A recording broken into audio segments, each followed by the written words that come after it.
हाँ sir. Police control room सूचना।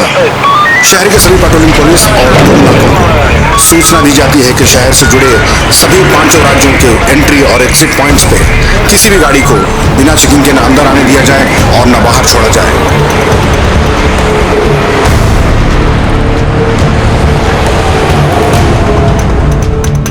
क्या लोकेशन है? सिटी के बाहर एक डेयरी है, वहीं की लोकेशन है। ओके।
कभी नहीं पकड़ पाओगे तुम उनको, कभी नहीं।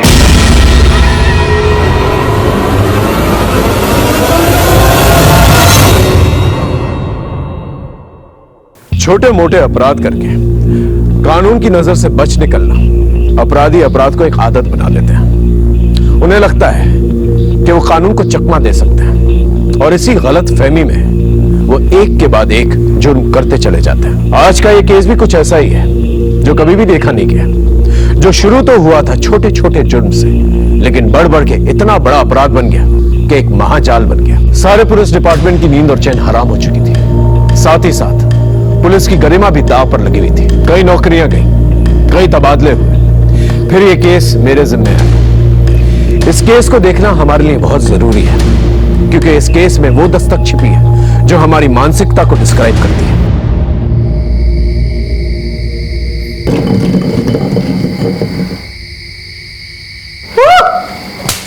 चल बोल, ट्रूथ और डेयर?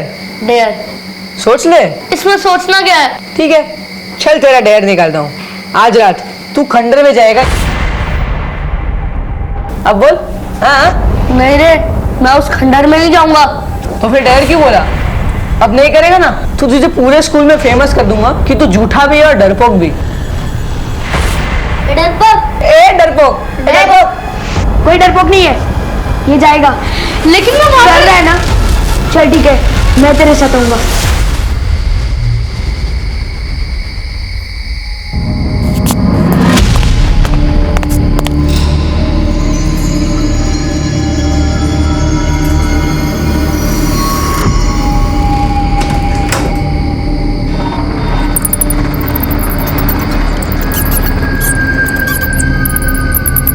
आशु, यार बहुत डर लग रहा है।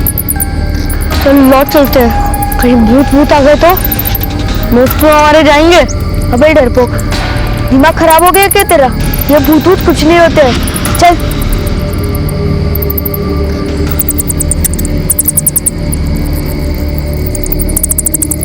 रुक।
खुश रहो। कसरत हो गई तुम्हारी? जी पिताजी, बस गाय को चारा देने ही जा रहा था। जाओ।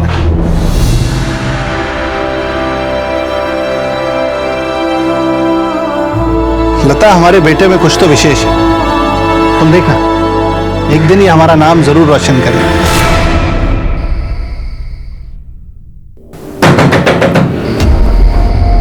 सुनिए सुनिए, इतनी रात को कौन हो सकता है? तुम रुको, मैं देखता हूं।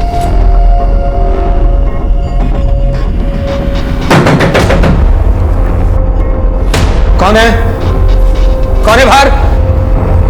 शब मैं रामू, आपकी गाड़ी की चाबी देनी थी।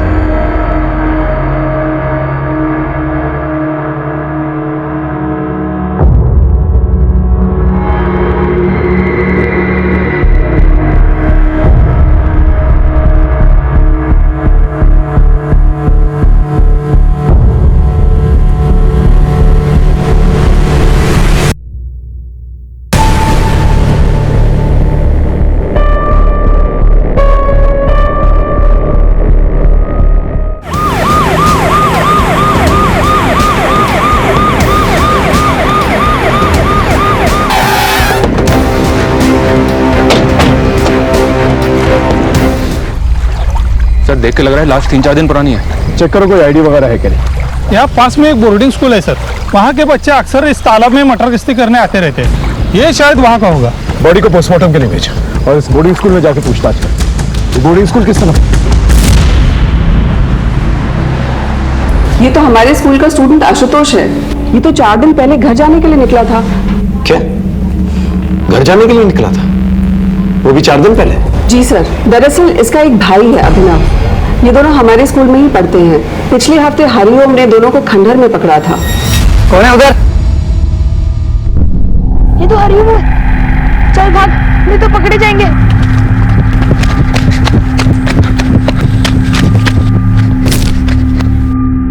चल चल।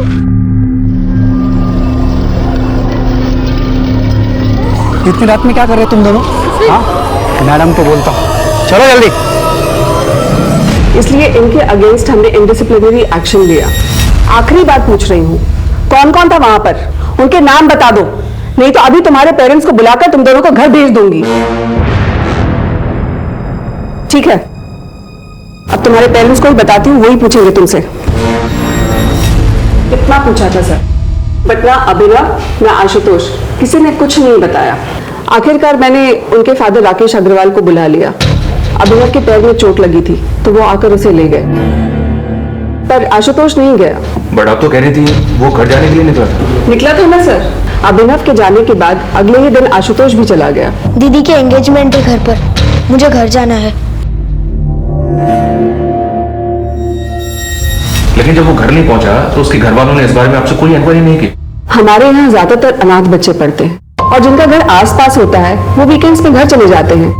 अब इनका घर भी पास में ही है और एक दिन पहले ही आशुतोष के पापा अभिनव को लेकर घर चले गए बेटी के एंगेजमेंट के लिए। तो जब आशुतोष ने कहा कि दीदी के एंगेजमेंट के लिए मुझे घर जाना है तो मुझे कोई शक ही नहीं हुआ। एक भाई घर पर है और दूसरा भाई स्कूल से घर के लिए निकलता है और बीच में उसका मर्डर हो जाता है और ना ही घर वालों को कुछ पता चलता है और ना ही स्कूल वालों को। और मैंने उन बच्चों को बोला था खंडर पे मत जाओ, लेकिन वो मानते ही नहीं थे सर। देखिए ना क्या हादसा हो गया। अरे क्या बकवास कर रहे हो? एक सेकंड, किस खंडर के बारे में बात कर रहे हो? ठीक से बताओ। खंडर पे ना भूत वूत का चक्कर है सर। सर वहां पर कोई आता जाता नहीं है, मगर सर वो शहर वाले मानते नहीं ना, इसलिए देखिए ना क्या हादसा हो गया। सर सब अंधविश्वास की बातें हैं, ऐसा कुछ नहीं है। हमको लगा इसलिए हमने बता दिया। कुछ और पता है इसके बारे में? सर कुछ दिन पहले मैंने आशुतोष की जान बचाई थी, नहीं तो गांव वाले उसको मार डालते। उसको मार डालते? ये क्या कह रहा है? सर आशुतोष बहुत ही शरारती लड़का है, हमेशा स्कूल से बिना बताए गायब हो जाता था। सर अभी कुछ दिन पहले ही गांव वालों ने आशुतोष को पकड़ लिया था, बहुत ही मारा पीटा था उसे। किसने? सर गांव वालों का कहना था कि आशुतोष गांव की लड़कियों को छेड़ रहा था। वो तो सही समय पर आकर किसी ने स्कूल में बता दिया, नहीं तो उसी दिन बात बिगड़ जाती। कौन थे ये लोग जिन्होंने आशुतोष को मारा था? वो पास के कुछ गांव के लोग थे।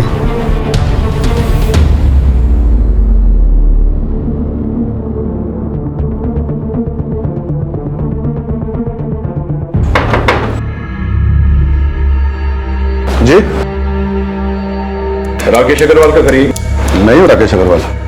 आशुतोष आपका बेटा? जी हाँ सर, मतलब बात क्या है?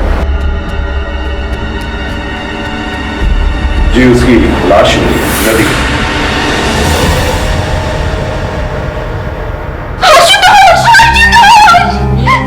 क्या हो गया?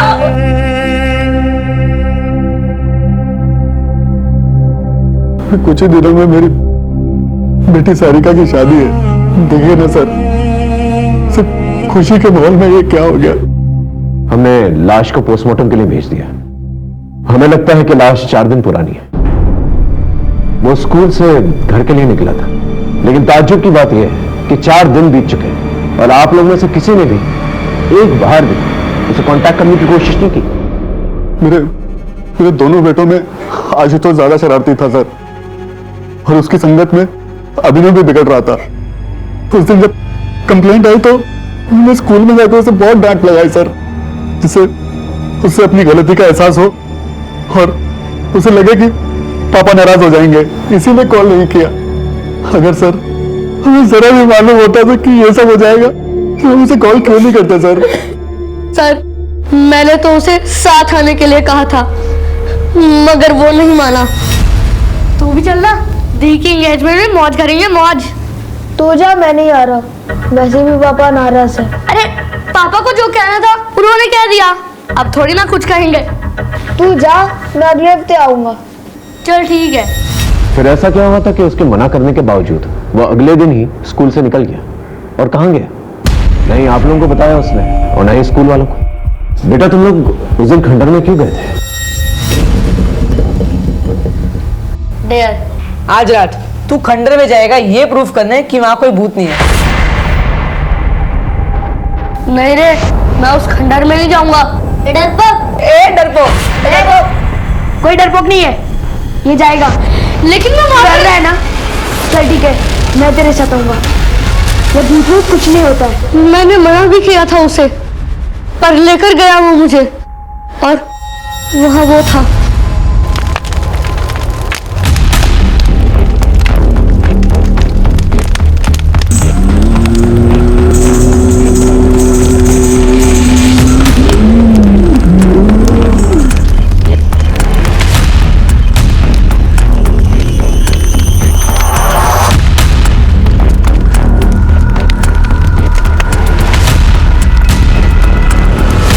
कौन है उधर?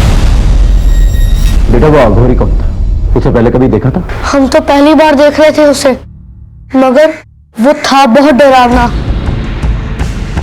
अगर दोबारा उसे देखोगे तो पहचान लोगे? जी सर। एक बात बताओ अभी ना बेटा, वो जो तुम्हारे दोस्त हैं हॉस्टल में, कहीं ऐसा तो नहीं कि उन्होंने आशुतोष को दोबारा से उकसाया कि वो खंडर में जाए? पता नहीं सर। तुमने उन दोस्तों के नाम प्रिंसिपल को क्यों नहीं बताया? सर हम तो पहले से ही फंस चुके थे स्कूल में, उन्हें क्यों फंसाते? स्केच आर्टिस्ट की मदद से अभिनव से स्केच बनवाने की कोशिश करो। अगर इस अघोरी का इस मर्डर से कुछ लेना देना भी नहीं है तो भी हम इससे हेल्प ले सकते हैं। शायद इसने कुछ देखा कि मना करने के बावजूद भी आशुतोष तालाब के किनारे है और उस खंडर में क्या कर रहा है। Yes sir. और इस फैमिली का भी बैकग्राउंड चेक करो। इतनी तैयारियां चल रही हैं सगाई की, लेकिन बेटा इनके टच में नहीं था और इन लोगों ने भी जरूरत नहीं समझी कि बेटे को कांटेक्ट करें। मामला कुछ अलग है। ये गांव वालों को क्या हुआ? एक टीम गांव भेजी थी सर, सबको थाने लेकर आई है। ठीक, चल। साहब, अब कोई हमारी बहू बेटियों पर नजर डालेगा तो उसे कुछ कहेंगे भी नहीं क्या? और ये आशुतोष की तो क्या कहें? साफ साफ बता क्या हुआ था?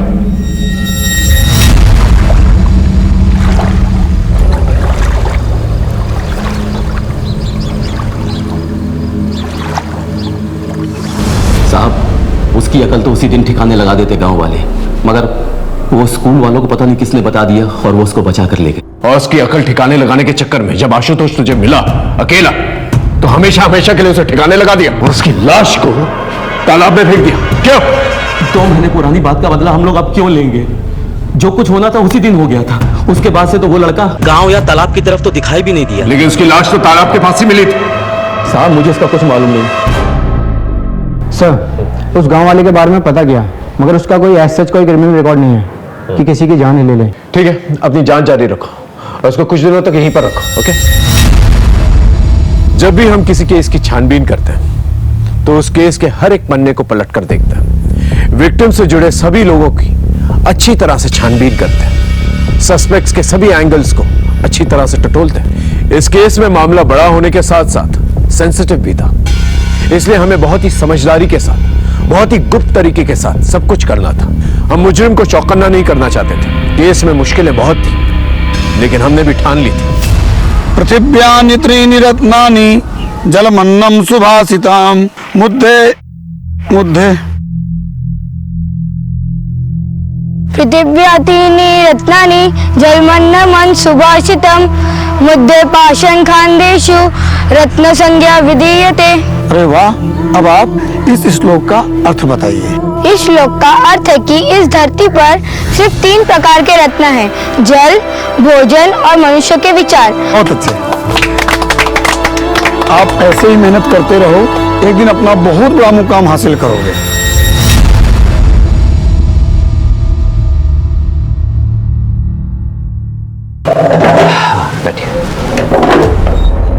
बताएं क्या प्रॉब्लम है आपकी?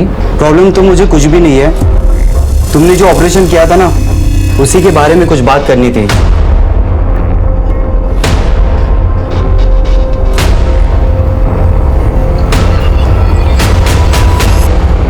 हाँ, आशुतोष की पोस्टमार्टम रिपोर्ट आ गई है। उसका लिवर और दोनों किडनीज को निकाला गया है।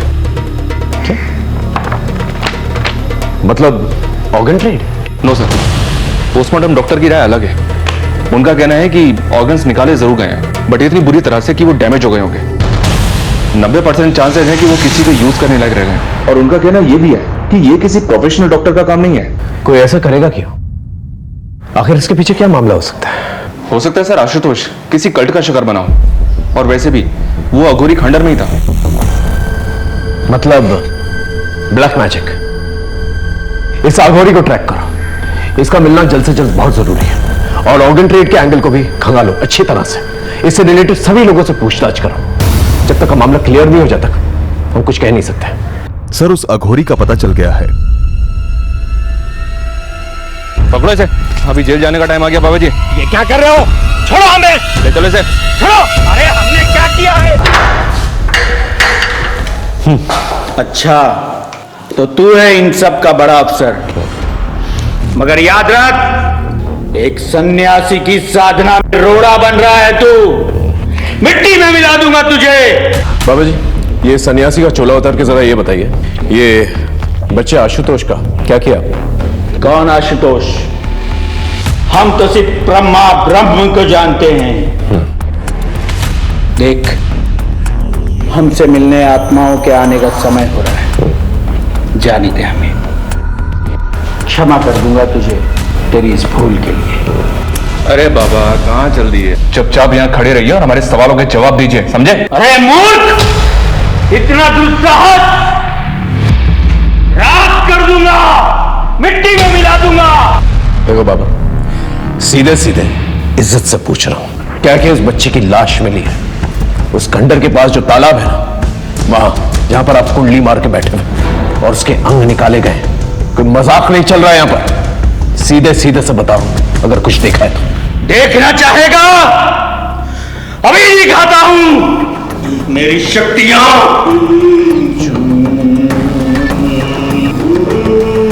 सर, ये बहुत मोटी चमड़ी के होते हैं, ये ऐसे नहीं उगलेगा। आप कहें तो अपने तरीके से उगलवाओ। नहीं, रहने दो। इसे भूखा प्यासा रहना था सुबह तक। अगर सुबह तक कुछ नहीं बोला फिर अपना तरीका इस्तेमाल करें।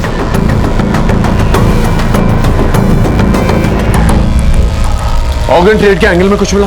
नहीं सर।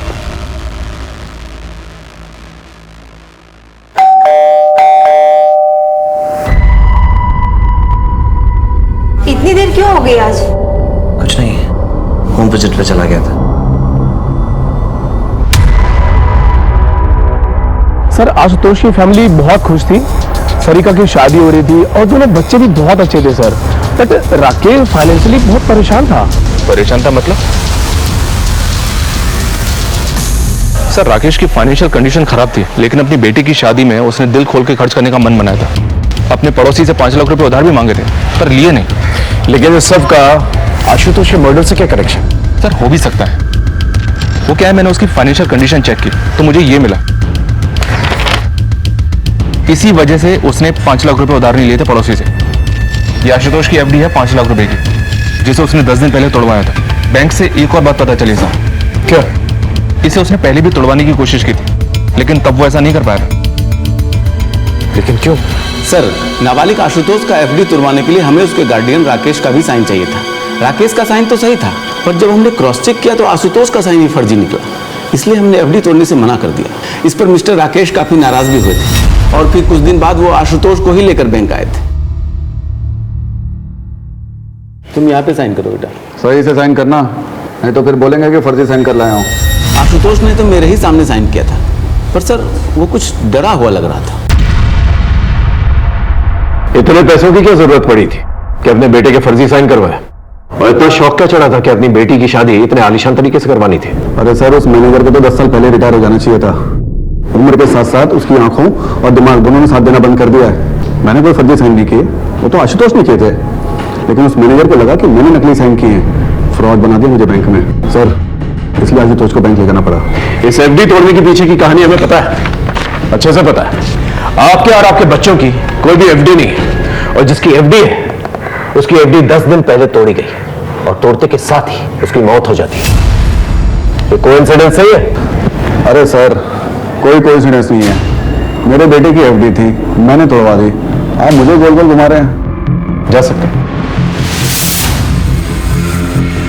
इस बात का पता लगाना बहुत जरूरी है कि एफडी तोड़ते वक्त आशुतोष घबराया हुआ क्या था। जरूर उसकी घबराहट के पीछे कोई ना कोई राज है। Okay sir.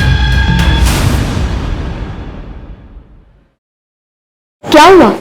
क्यों बुलाया था पुलिस ने? कुछ पूछना था। पापा, कुछ पता चला आशुतोष के साथ किसने किया ऐसा? अभी भी देखो बेटा, जो हो गया सो हो गया। तुम्हारी शादी को कब तक टालेंगे हम? आज भी तुम्हारे ससुराल वालों का फोन आया था। अब आगे बढ़ने का वक्त है, तुम्हारा भी और अभिनव का भी।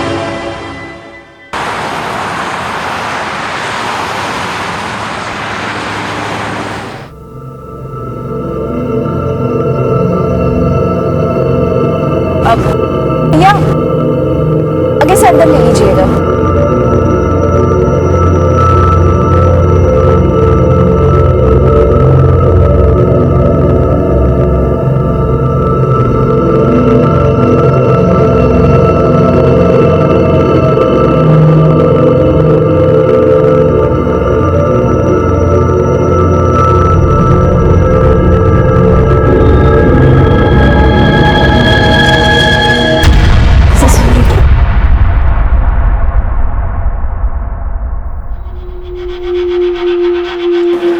एक्सक्यूज मी, क्या मैं जान सकती हूँ रोहिणी मुझे कहाँ मिलेगी?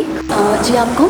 जी वो मुझे जानती है, मैं उसी से ही मिलना चाहती हूँ। सॉरी, रोहिणी यहाँ पर नहीं है, कुछ ज़रूरी काम था तो वो चली गई। बट आप अपना नाम बता दीजिए, मैं उन्हें इन्फॉर्म कर दूंगी कि आप मिलने आई थी। आप एक काम कर लीजिए ना, वो कहाँ गई है मुझे बता दीजिए, मैं वहाँ जाकर मिल लूँगी उससे।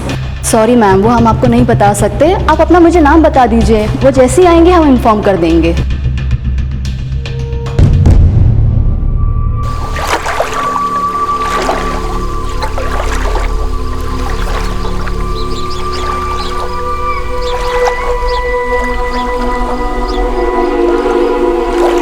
मनोहर, तुम्हारा बेटा तो इतनी ठंड में सुबह स्नान करके निकला है, क्या बात है? मनोहर, तुम्हारा बेटा तो बहुत तेजस्वी है।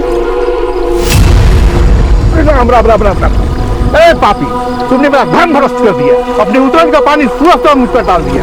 हमको माफ कर दीजिए। क्या बे नरेश, दिखता नहीं है? हम लोग इधर बैठे हुए, तू अपने कपड़े का उतरन का पानी डाल रहा है। माफ कर दीजिए काका। छोड़ो, इनसे बात के लिए क्यों मार रहे हो? तुम उसको इतनी सी बात बोलते हो? इस पापी ने मेरा धन भ्रष्ट कर दिया है। घर से मैं स्नान करके निकला था, पूजा पाठ करना है मुझे, और तुम इसका पक्ष क्यों ले रहे हो? क्या तुम्हें अपने गांव की मर्यादा और परंपराओं का कोई ख्याल नहीं है? मुझे गांव की मर्यादा और परंपराओं का ख्याल है, मगर आप किसी इंसान का जाति धर्म देख के उसकी जान तो नहीं लेंगे। अगर नरेश के छूने से आपका धर्म भ्रष्ट हो जाता है तो मुझे इतना कमजोर धर्म नहीं चाहिए।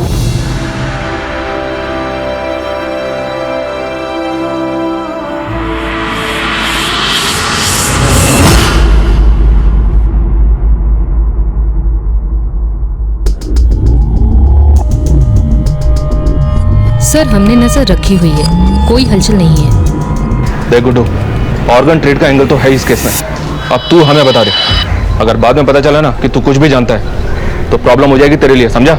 अरे साहब, ये धंधा मैं बहुत पहले ही छोड़ चुका हूं साहब। अगर ऐसा कुछ भी उस लड़के के साथ हो ना साहब, ये खबर उड़ते उड़ते मेरे कानों तक जरूर आती साहब। साहब ये बाहर का एंगल है। सर स्कूल से एक न्यूज आई है। किरण जी, ये वही अंकित है ना जिसने अभिनव और आशुतोष के साथ खंडर पे जाने की बैट लगाई थी? आज रात तू खंडर में जाएगा ये प्रूफ करने कि वहां कोई भूत नहीं है। जी सर। और अब ये अंकित भाग गया है? सर अंकित अकेला ऐसा लड़का नहीं है जो स्कूल से भाग गया है, और भी लड़के हैं जो स्कूल से भाग गए हैं। असल में जिस माहौल में ये पैदा होते हैं, पलते हैं, उन्हें स्कूल की पढ़ाई अनुशासन जेल जैसी लगती है। मतलब? सर 60% बच्चे हमारे यहाँ अनाथ हैं, और अंकित भी अनाथ ही था। ये 3 साल पहले हमारे यहाँ किसी NGO के थ्रू आया था। ये कोइंसिडेंस नहीं हो सकता कि पहले बैट लगी, फिर आशुतोष पकड़ा गया, उसके बाद उसका मर्डर हुआ और अभी अंकित भाग गया। कोइंसिडेंस है कि नहीं ये तो नहीं पता, पर अंकित और आशुतोष एक बार पकड़े गए थे। किस लिए? किसका फोन है ये? मैडम, वो मैच आ रहा था, इसलिए मैंने अंकित से फोन ले लिया।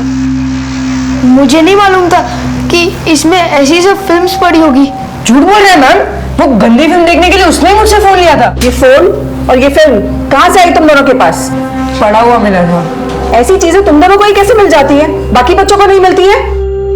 कल से हर रोज 1 महीने तक पूरे ग्राउंड के चक्कर मारोगे तुम दोनों। चलो जाओ यहाँ से। अंकित ये सब भी करता था स्कूल में? अब वो सड़क में पैदा हुआ है, गुंडे मवालियों के बीच में पला बढ़ा है, ऐसे काम नहीं करेगा तो और क्या करेगा? अगर मोबाइल स्कूल में अलाउड ही नहीं था तो जाहिर सी बात है वो स्कूल के बाहर किसी के साथ टच में था। अच्छा, आपके पास अंकित का वो मोबाइल है जो किसी ने उसे दिया था? अगर है तो प्लीज दीजिए। अंकित की सारी डिटेल्स हमें चाहिए, वो कहां से आया था और यहां पर आने से पहले वो किन लोगों के साथ रहता था। इस केस में कई सिरे थे जो उलझे हुए थे, लेकिन हम अपनी पूरी ताकत के साथ, पूरी मुस्तैदी के साथ इन सारे सिरों को अच्छी तरह से टटोल रहे थे। जैसा मैंने पहले भी कहा था, मुजरिमों के बढ़ते हौसलों के साथ साथ उनके कनेक्शंस और उनके नेटवर्क्स भी बढ़ जाते हैं, लेकिन हम कड़ी से कड़ी जोड़ते गए और सारे सबूत इकट्ठा करते गए। हमें भी इस बात का पूरा अंदाजा था कि हमारा सामना एक बहुत ही पेशेवर और एक बहुत ही बड़े मुजरिम के साथ था।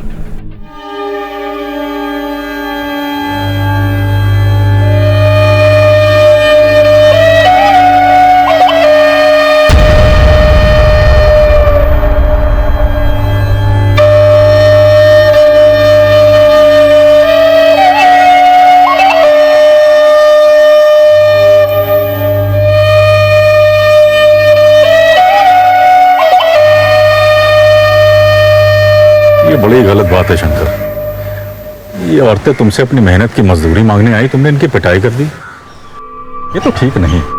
चलो इनसे माफी मांग। माफी मांग? मांग लो, इन लोग से माफी मांगे। अरे गुणानंद भैया, हमें कोई माफी नहीं चाहिए। सही कह रही है, एकदम सही कह रही है। अबे जब इनको पीटने में कोई आपत्ति नहीं है तो तुम काहे क्रांति का झंडा उठाए घूम रहे हो बे? ये क्रांति की बात नहीं है शंकर, ये न्याय की बात। देखो, आज तुम्हारे शरीर में बल है, ताकत है, तो तुम इनको मारते हो, पीटते, चुप रहती, बोलते नहीं। लेकिन ये ना भूलो कि इनके पास भी सत्य का बल है। तुम जानते हो तुम बौड़ा गए हो, तुम्हारा दिमाग खराब हो गया है, तभी तुम ऐसी बहकी बात कर रहे हो, समझे? देखो, हमको यहाँ पे तमाशा चाहिए नहीं। जितना तामा झामा है ना तुम्हारा ये सब लपेटो और निकलो यहाँ से, समझे? जैसे प्रभु की इच्छा। काका, बहुत सम्मान करते हैं हम आपका, लेकिन अब एक बात तो तय है कि जब तक शंकर इन गांव वालों से माफी नहीं मांगेंगे और इनकी मजदूरी नहीं देगा, तब खेतों में काम नहीं होगा। और हम सब भी यहीं बैठे रहेंगे काका, देखते हैं प्रभु की क्या इच्छा है ना। चलो बैठ जाओ भाइयों, बैठो, बैठ जाओ भारत, बैठो सब अपना ही बैठो।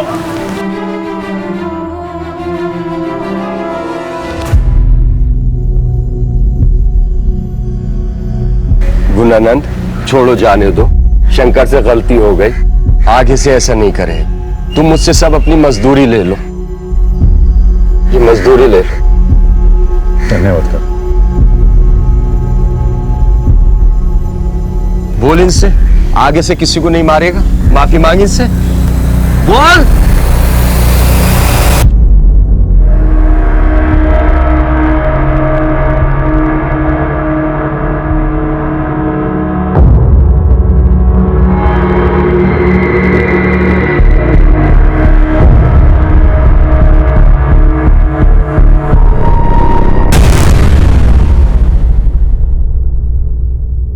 लेना है, ध्यान रखा करो। कौन हो तुम लोग? अंदर कैसे आके तुम लोग?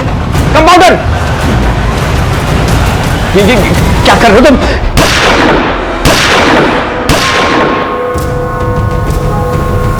सर, हमने लास्ट ईयर के सारे केसेस को छाना। इनमें से 12 केसेस हमारे मतलब के हैं, जिनमें विक्टिम की उम्र 14 से 18 साल के बीच है। 7 लड़के और 5 लड़कियां। 7 लड़कों में से 5 लड़कों के ऑर्गन निकाले गए हैं, जबकि सभी लड़कियों के रेप किए गए। 2 लड़कियां तो ऐसी हैं सर जिनके ऑर्गन्स भी गायब थे। और सर कुछ केसेस तो ऐसे हैं जो आशुतोष के केस से काफी सिमिलर है। 3 लाशें तो उसी तालाब में मिली थी। और सर ये ऑर्गन वाली बॉडी, ये बिल्कुल आशुतोष की बॉडी की तरह ऑपरेट की गई है। ऑर्गन्स को निकालने का तरीका इतना ब्रूटल था कि चांसेस कम है कि ऑर्गन को बॉडी से निकालने के बाद उनका कुछ यूज हो पाया। ब्लैक मैजिक का कोई कनेक्शन? सर कुछ बॉडीज पर मार्किंग मिली थी, ऑलमोस्ट आधी बॉडीज को दागा गया था, लेकिन 2 लाशें ऐसी थी जिन पर कोई मार्किंग नहीं थी। लेकिन एक बात है सर, ऑर्गन को बॉडी से निकाला तो गया है, जैसे कि आशुतोष की बॉडी से निकाला गया था। इतने सिमिलर केसेस और किसी ने ध्यान तक नहीं दिया। इनमें से किसी की पहचान हुई है? जी सर, इनमें से 4 लड़के और 3 लड़कियों की पहचान हो गई थी, लेकिन बाकी बॉडीज अनआइडेंटिफाई ही रह गई थी। इन अनआइडेंटिफाइड बॉडीज को आइडेंटिफाई करो और इनसे रिलेटेड जितने भी थाने हैं उनमें पूछताछ करो, देखो क्या निकल कर आता है। इतना सारा कनेक्शन है तो कोई ना कोई कॉमन लिंक जरूर होगा। और स्कूल में भी पता करो इन अनआइडेंटिफाइड लाशों के बारे में। इतनी सारी लाशों का एक ही तरीके से काटा जाना बहुत सारे सवाल खड़े करता है। इस अंकित के बारे में कुछ पता चला? अभी तो कुछ पता नहीं चला। मोबाइल की स्कैनिंग चल रही है, शायद उसमें कुछ मिले।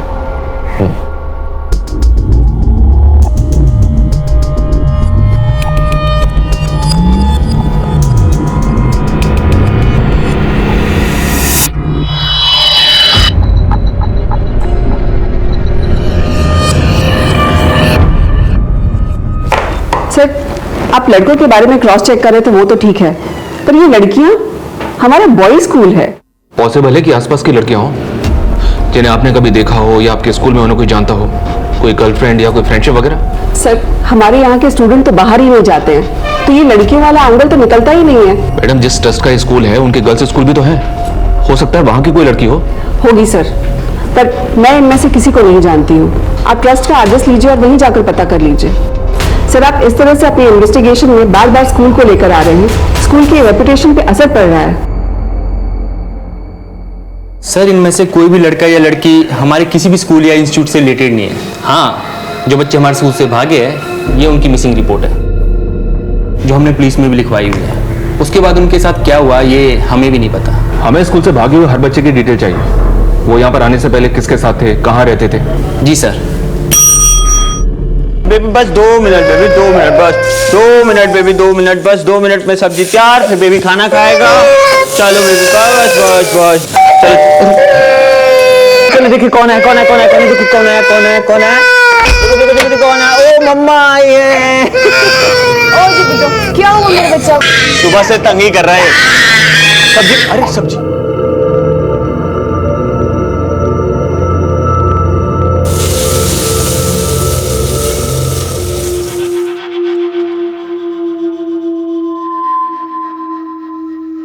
गौतम, तुम्हें मेरी वजह से क्या क्या सहना पड़ रहा है?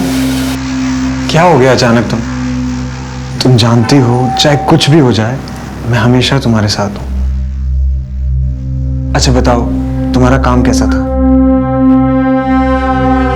ठीक ही था, पर हुआ नहीं।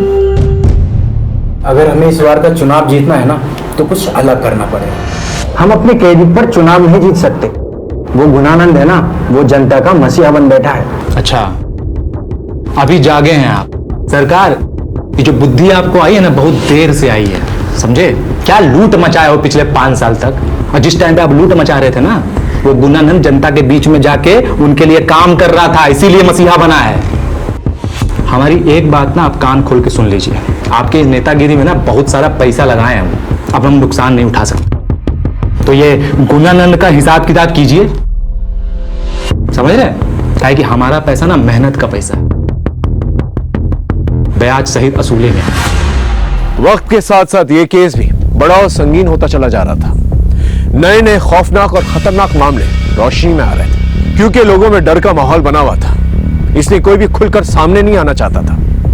लेकिन कोई ना कोई, कहीं ना कहीं पहल जरूर करता है। इस केस में अपराध के खिलाफ मोर्चा खोलने वालों की, आवाज उठाने वालों की जितनी सराहना की जाए उतनी कम है, क्योंकि इसी के जरिए इस अपराध का महाजाल हम काट सकते थे। सलाम साहब, बोल। एक खबर लाया हो आशुतोष के बाप के बारे में। क्या खबर? सर आजकल कुछ ज्यादा ही भगवान को मानने लगे। तो इसमें खबर जैसा क्या? आप ही तो जादू टोने का एंगल ढूंढ रहे थे ना, इसलिए सोचा बता दूं। आप तो जानते हो छोटी मोटी बात के लिए आपको डिस्टर्ब नहीं करता। तो बड़ी बात बताना। आशुतोष और उसके बाप के रिश्ते के बारे में। सर एहतियात के तौर पर आदमियों को जब डिटेल्स निकालने के लिए कहा था, तब इस फैमिली के बारे में ये बात पता चली, जिसे बहुत ही खूबसूरती से लोगों ने छिपा के रखा हुआ। आजकल बहुत पूजा पाठ करवा रहे हैं। हाँ तो इसमें गलत क्या है? घर की शांति के लिए करवा रहे हैं। लेकिन हमें तो पता चला है कि ये सब कुछ आजकल में शुरू किया आपने। अचानक से इस तब्दीली की वजह जान सकता हूं? मेरा बेटा मरा है। आपका नहीं, आपके बड़े भाई का। आशुतोष आपका बेटा नहीं था, ये बात आपने हमसे छुपाई। वो मेरे बड़े भाई का बेटा था, लेकिन मेरे बेटे जैसा ही था। बड़े भाई की मौत के वक्त वो 2 साल का था, तब से पाला है उसे। तो छुपाने जैसा क्या है? छुपाने वाली बात है पैसा। आपने अपनी बेटी सारिका की शादी के लिए आशुतोष की एफडी तोड़ी, और एफडी तोड़ने के तुरंत बाद ही उसकी मौत हो जाती। क्यों? जी क्या कह रहे हैं सर आप? 5 लाख रुपए के लिए मैं ये सब करूंगा? मैंने कब कहा कि 5 लाख रुपए के लिए आप करेंगे ये सब? पेपर्स हैं, ये पेपर्स हमने तहसील से मंगाए हैं। ये आपके बड़े भाई की प्रॉपर्टीज के पेपर है, और इसके मुताबिक उनकी मौत के बाद तुरंत ही उनके बेटे के नाम पे हो जाती है सारी प्रॉपर्टीज अपने, और उसकी मौत के बाद ये सब कुछ आपके नाम पे हो जाता है। अब इतना सब कुछ के लिए आप ये सब तो करिए। खुद से कातिल ढूंढा नहीं जा रहा और हमारे ऊपर आरोप लगा रहे हैं। अगर आपके पास कोई सवाल है तो पूछिए, वरना मुझे और भी काम है।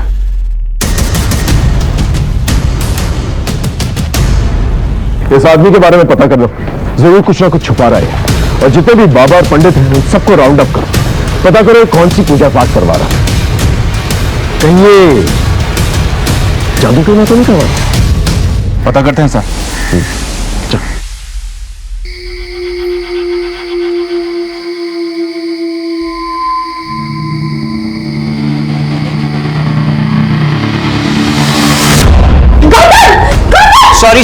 सॉरी गलती से बटन दब गया था।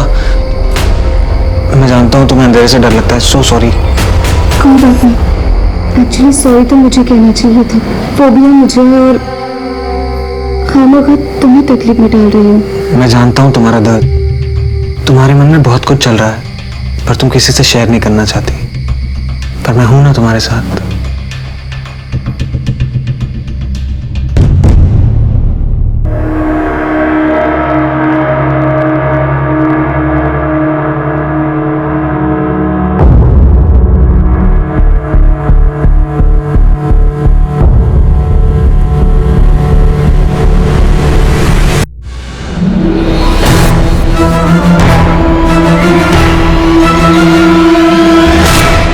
Thank you very much, sir.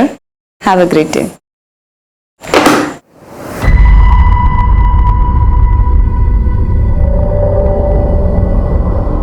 सुनो, हाँ मैं लंच के लिए बाहर जा रही हूँ। अच्छा, आधा घंटा लग जाएगा फिर भी मुझे, तब तक कि तुम रिसेप्शन संभाल लेना, ठीक है?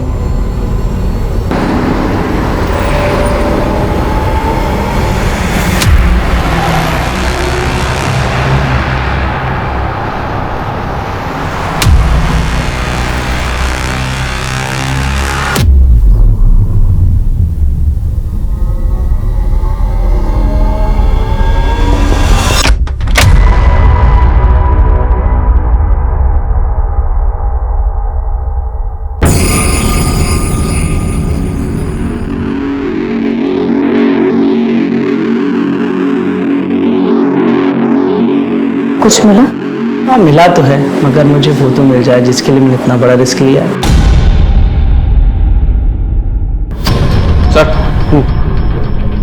सर टोटल मिली 12 लाशों में से 5 लाशों की पहचान नहीं हो पाई है, लेकिन जिन 7 लाशों की पहचान उनके घर वालों ने की थी, उन सबको बुलाकर हमने उनका बैकग्राउंड चेक किया, तो सबके अंदर एक कॉमन लिंक निकलकर सामने आया है। क्या है कॉमन लिंक?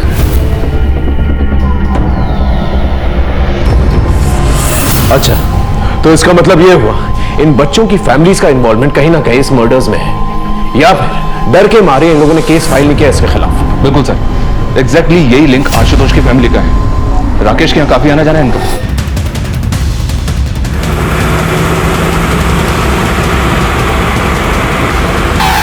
वहां जाके चेक करो, देखो क्या मिलता है। बस प्रशांत अंदर है, देखो वहां जाओ। Yes sir. हाँ क्या हो रहा है इंस्पेक्टर?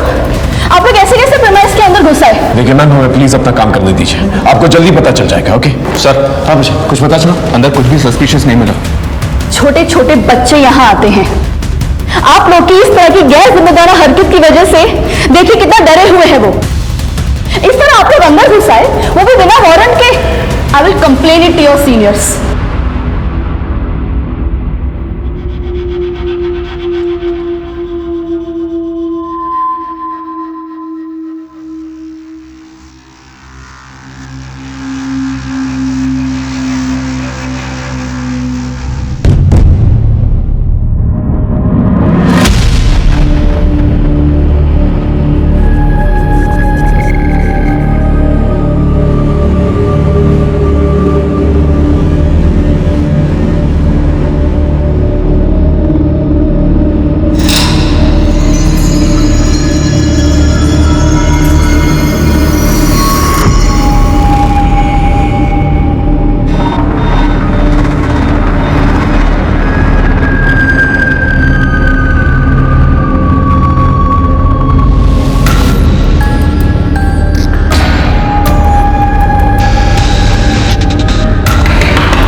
रोहिणी, अपना जल्दी से सामान पैक कर ले और हम यहाँ से चलते हैं। दीदी मैं कहीं नहीं जा रही। पागल हो गई है, यहाँ पर बहुत खतरा है। अगर किसी ने हम दोनों को साथ में देख लिया ना तो बहुत बड़ी प्रॉब्लम में फंस जाएंगे हम लोग। तुझे मुझ पर भरोसा है ना, तो चलो मेरे साथ। मैं सब समझाती हूँ रोहिणी। प्लीज रोहिणी।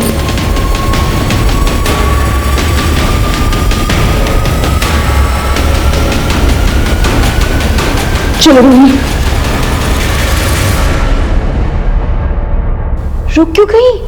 चलो। तुम्हें क्या लगता है दीदी, मैं तुम्हारे झांसे में आ जाऊंगी? मुझे तो पहले से ही पता था कि तुम मुझसे जलती हो, और अभी तो मुझसे जलने की और भी वजह है ना तुम्हारे पास। ये पैसा, ये पावर है ना। रोहिणी, ऐसी बात नहीं है बेटा, यहाँ पर कुछ भी सही नहीं है, इसलिए कह रही हूँ। चलो। क्यों दीदी, क्यों सही नहीं है? जब तक तुम कर रही थी सब कुछ सही था, लेकिन तुम पीछे रह गई, मैं आगे निकल गई, तो बस सब कुछ गलत हो गया। हिमांशु रावत, इतनी लापरवाही। पुलिस डिपार्टमेंट में काम करते हो तो क्या पुलिस के रूल्स रेगुलेशन फॉलो नहीं करोगे? तुम जानते भी हो कितना कियोस हो सकता था अगर पब्लिक को इस रेड के बारे में पता चलता। सर, हमारी इन्वेस्टिगेशन की सारी लीड्स इसी जगह पर पहुंच रही थी, इसे हमने रेड मारी। आगे से इस बात का ख्याल रखना, मुझे इन्फॉर्म किए बिना तुम इस केस में कोई भी कदम नहीं उठाओगे। पिछले हफ्ते एक टीम ने रेड मारने की परमिशन मांगी थी। ये फाइल स्टडी करो। ये क्या सर? एक टीम और भी है जिसने सेम जगह पे छापे मांगे थे। कौन सी टीम? जी, इस केस के बेसिस पर ही हमने कमिश्नर साहब से रेड के ऑर्डर मांगे थे, बट इनफ एविडेंस ना होने की वजह से ऑर्डर इशू नहीं हुए थे। ये कौन सा केस था? एक आदमी की बीवी गायब हो गई थी। सर, मेरी बीवी वैदेही, वो बोल के गई थी कि वो ऑफिस के काम से शहर से बाहर जा रही है, पर तब से अभी तक वो वापस नहीं आई। कहाँ गई थी वो? पता नहीं सर, कुछ बताया नहीं। सर, मैंने ऑफिस से पूछताछ भी की, पर उन्होंने कहा कि वैदेही शहर से बाहर कहीं गई नहीं ऑफिस के काम से। जब हमने इस औरत के ऑफिस से पता किया तो हमें ये पता चला कि वो औरत अक्सर अपने पति से झूठ बोल करके कई शहरों में जाया करती थी, जबकि उसके ऑफिस से कभी भी काम के सिलसिले में उसको शहर से बाहर भेजा ही नहीं गया था। फिर ये कहाँ जाती थी? पहले तो हमें ये अफेयर का एंगल लगा, फिर हमने उसके पति से बात की। देखिए, आपकी बीवी ऑफिस के काम से तो बाहर जाती नहीं थी, और आपका ये कहना है कि उसका कोई अफेयर भी नहीं था, फिर वो आपसे झूठ बोल करके आखिर जाती कहाँ थी? सर, मैं श्योर तो नहीं हूँ, पर उसकी एक बहन थी रोहिणी, जो शादी से पहले कहीं चली गई थी।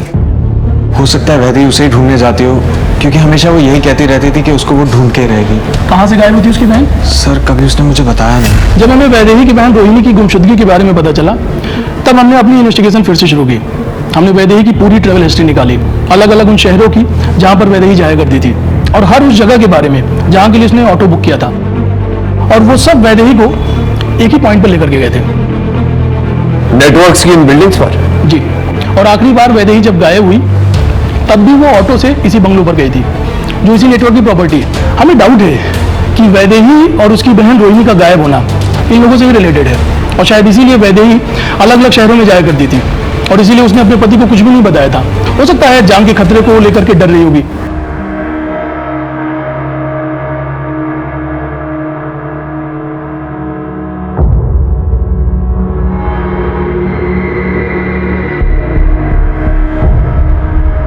बाबा की जय हो। बाबा की जय हो। बाबा की जय हो। सर, ये वही लोकेशन है जहां पर वैदेही मिली, और ये वही लोकेशन है जहां पर हमने पहले टारगेट किया था, और इन सब का कनेक्शन वो नेटवर्क है। सर, ये सारे विक्टिम्स जो हैं इनके पावर की वजह से डरे हुए हैं। अगर आप हमें परमिशन दे देंगे तो ये सारे विक्टिम्स सामने आएंगे, सैकड़ों की संख्या में सामने आएंगे। हाइपोथेटिकल बातें मत करो हिमांशु। ऐसा करेंगे तो वैसा होगा, वैसा करेंगे तो ऐसा होगा। थोड़ा प्रैक्टिकल सोचो। शक करने की वजह हमारे पास बहुत हैं, लेकिन क्या हमारे पास पुख्ता सबूत हैं? कोई चश्मदीद गवाह हैं? देखो, पिछली बार भी तुमने रेड मारी थी, क्या मिला? इस बार भी अगर हम फेल हो गए, रिजल्ट 0 आ गया, तो संभालना बहुत मुश्किल होगा हिमांशु। सर, ऐसा दोबारा नहीं होगा। I promise I will not fail you. ऐसा मत सोचो कि मैं तुम्हें काम करने नहीं दे रहा हूँ, इसलिए मैं ये कहूँगा कि तुम कोई पुख्ता सबूत ढूंढो, कोई चश्मदीद गवाह ढूंढो, तब मैं इस ऑर्डर पे साइन करूंगा। सिर्फ शक के बेसिस पर इतना बड़ा रिस्क मैं नहीं ले सकता।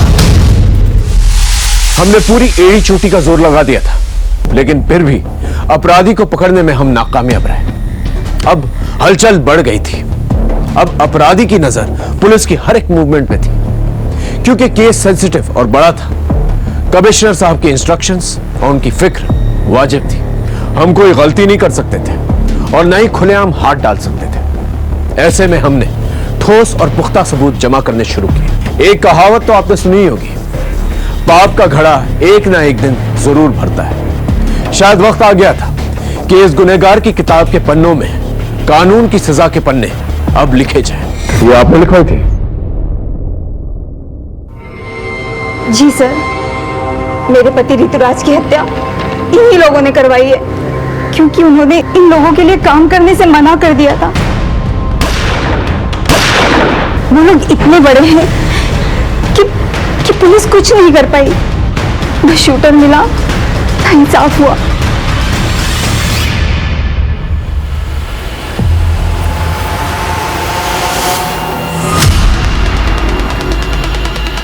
जी सर, गाड़ी अभी अभी बंगला से निकली है सर। गाड़ी पे नजर रखो, किसी भी हाल में गाड़ी निकलनी नहीं चाहिए।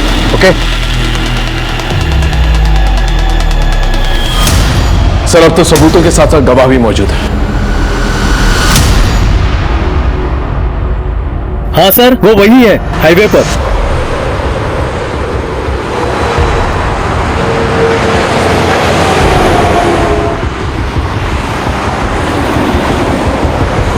सर, वो रही गाड़ी, पीछा करो उसका और कंट्रोल रूम में इन्फॉर्म कर। सभी जगह नाकाबंदी करवा, ये गाड़ी निकलनी नहीं चाहिए।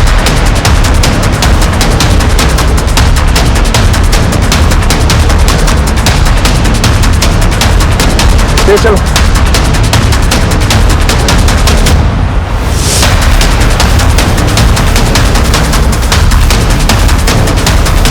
उस तरफ से लेके चलो,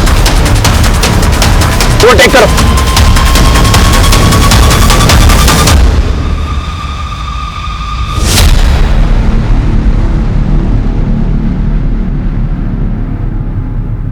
सर, अब तो सबूतों के साथ साथ गवाह भी मौजूद है।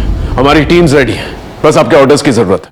देखो मैडम, आप पीछे तो नहीं हटेगी? नहीं सर, उस आदमी को मैं सलाखों के पीछे देखना चाहती हूँ और उसके लिए मैं कुछ भी करूंगी। सर, हम जितनी देर लगाएंगे वो इतनी दूर चला जाएगा, प्लीज।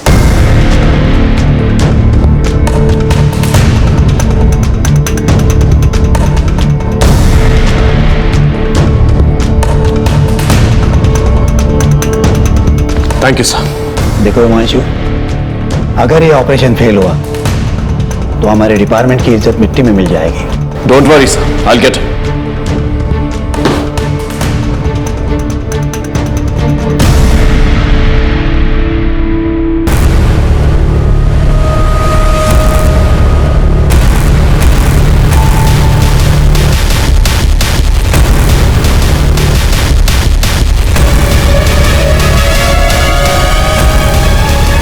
लगता है हमारे बेटे में कुछ तो विशेष है। एक दिन ये हमारा नाम जरूर रोशन करेगा।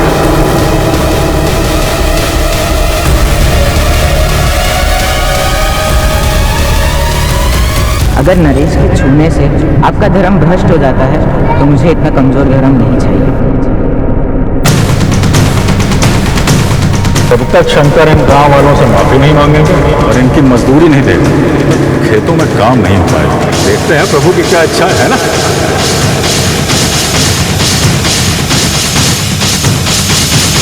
Breaking news. अभी तक की सबसे बड़ी खबर ये है कि गुणानंद स्वामी को पुलिस ने राज्य के हाईवे से गिरफ्तार कर लिया है। गुणानंद की गिरफ्तारी के बाद उनके भक्तों में काफी आक्रोश देखा जा रहा है। कई जगहों पर तोड़फोड़ और आगजनी की वारदातें भी हुई हैं। छोड़ेंगे नहीं, आग लगा देंगे घर को। इंस्पेक्टर साहब, मैं एक सन्यासी हूँ और आप मुझ पर ये इतने घिनौने आरोप लगा रहे हैं, वो भी बिना किसी सबूत के।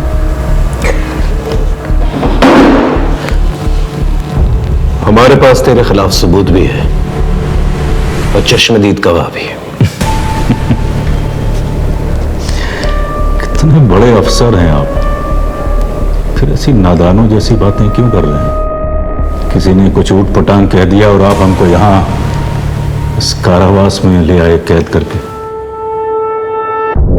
जो प्रभु की इच्छा। हमें आपसे कोई शिकायत नहीं, भय है कि आप हमारी बात मान नहीं रहे, लेकिन हमारे जो भक्त हैं बाहर, यदि उन्हें ये पता चल गया कि आपने मुझको यहाँ यूं कैद करके रखा है तो यकीन जानिए अनर्थ हो जाएगा। धमकी दे रहा है, दंगे करवाएगा, फसाद करवाएगा। अरे मैं कैसे फसाद करवाऊंगा? मैं तो यहाँ आप लोगों की कैद में हूं ना, कारावास में। लेकिन मेरे भक्त जो बाहर हैं इस कारावास से दूर, वो मासूम है, प्रेम करते हैं मुझसे, और प्रेम में तो इंसान कुछ भी कर जाता है ना। वैसी चिकनी चुपड़ी बातें करके भोले भाले भक्तों को अपने जाल में फंसाता है ना तुम।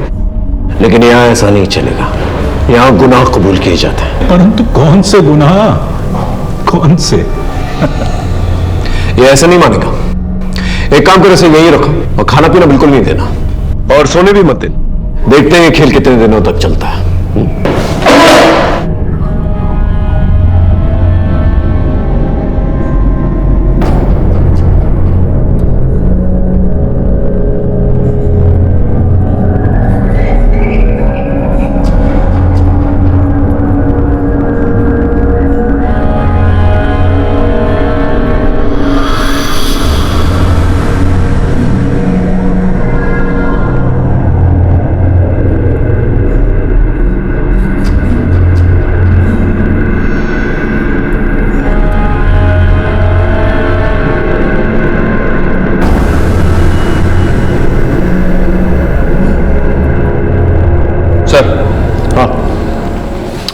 आपका फॉर्मूला काम कर गया, बोलने को तैयार हो गया है। हर इंसान को उसके तरीके से हैंडल करना पड़ता है। चल।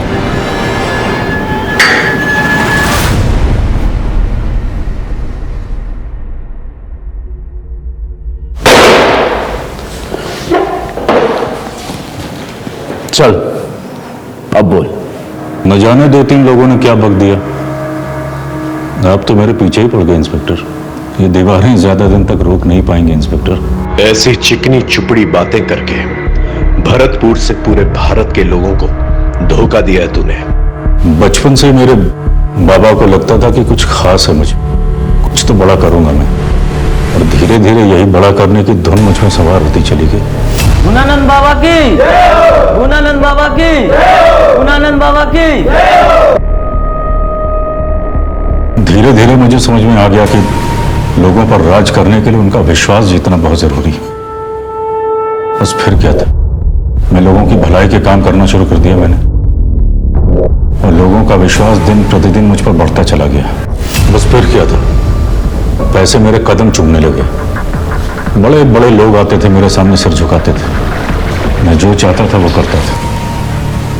और तूने इस पावर का इस्तेमाल अपनी इमेज बढ़ाने के लिए किया, लड़कियों का रेप किया, बच्चों को मारा, काला जादू किया। लेकिन ऋतुराज ने क्या किया था, उसे क्यों मार डाला? ऋतुराज हमारे लिए मारकाट वाले काम करता था, जादू में इस्तेमाल करने के लिए। पर पता नहीं क्या हुआ सर, धीरे धीरे उसका मन इन कामों से हटने लगा और एक दिन बिना बताए सबको छोड़कर भाग गया। खतरा था वो हमारे लिए। अभी भी देर नहीं हुई है ऋतुराज, काम पर लौटा। क्षमा करें महाराज, जितनी गलतियां मुझसे होनी थी वो हो चुकी, मैं अब और गलती नहीं करना चाहता। मुझसे यह पाप के कारोबार का बोझ नहीं सहा जाता।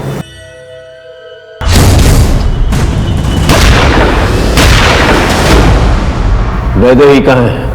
आशुतोष के माता पिता की तरह वैदेही और रोहिणी के माता पिता भी हमारे भक्त थे और उन्हें परम ज्ञान देने के लिए हमें सौंप गए थे। और तूने उनका शोषण किया।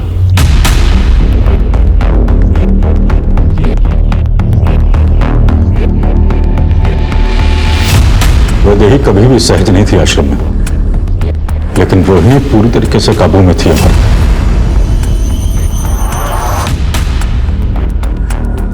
6 साल दोनों आश्रम में रहे, परंतु उनके माता पिता की मौत के पश्चात वैदेही आश्रम से भागने में सफल हो गई। लेकिन वैदेही रोहिणी को आश्रम से निकालने के लिए लगातार प्रयास कर रही थी और एक दिन वो रोहिणी तक पहुंच भी गई, लेकिन रोहिणी ने उसके साथ जाने से इनकार कर दिया।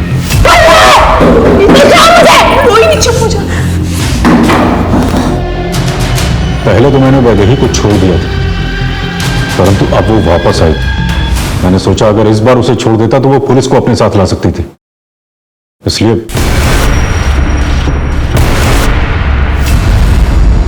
तू तो ज्यादातर अनाथ बच्चों को मारता था, तो आशुतोष को क्यों मारा? वो तो तेरे स्कूल में पढ़ता था, ऊपर से गरीब भी था। उसका बाप मेरा भक्त था और वो गरीब नहीं था। बाद में मुझे पता चला कि उसके बाप के पास पैसे भी थे और जमीन भी, और वो दोनों मुझे चाहिए थे। इसलिए मौका मिलते ही मैंने उसके बाप को अपने झांसे में ले लिया। दोनों लड़कों ने अघोरी की बुलाई हुई आत्माओं को भगा दिया है महाराज। अघोरी की तपस्या भंग होने की वजह से आत्माएं इनके बेटों पर हावी हो गई हैं। कुछ कीजिए महाराज, कुछ कीजिए। देखो, तुम्हारे दोनों बेटों ने गलती तो की है, जिस वजह से आज उन दोनों की जान खतरे में है। हम ज्यादा से ज्यादा किसी एक बेटे की जान बचा सकते हैं। एक बेटे की बलि तो तुमको देनी ही पड़ेगी। अभिनव की जान बचाने के लिए उसने आशुतोष को बलि के लिए चुना। पूजा के नाम पर हमने उससे 3 लाख रुपए लिए और उसकी बलि चढ़ा दी। और अंकित ने क्या किया था? उसे क्यों गायब किया? उसने आशुतोष की बलि चढ़ाते हुए देख लिया था।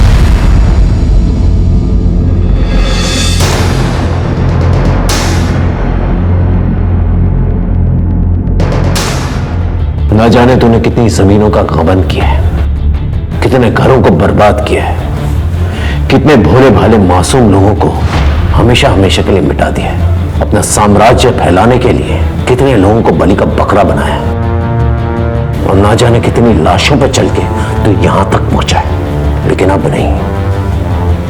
आशुतोष, ऋतुराज और वैदेही जैसे कई केसेस और कई शिकायतें हमारे पास आ रही हैं। इस जन्म में तो नहीं, तो इस जगह से निकलने वाला, समझा?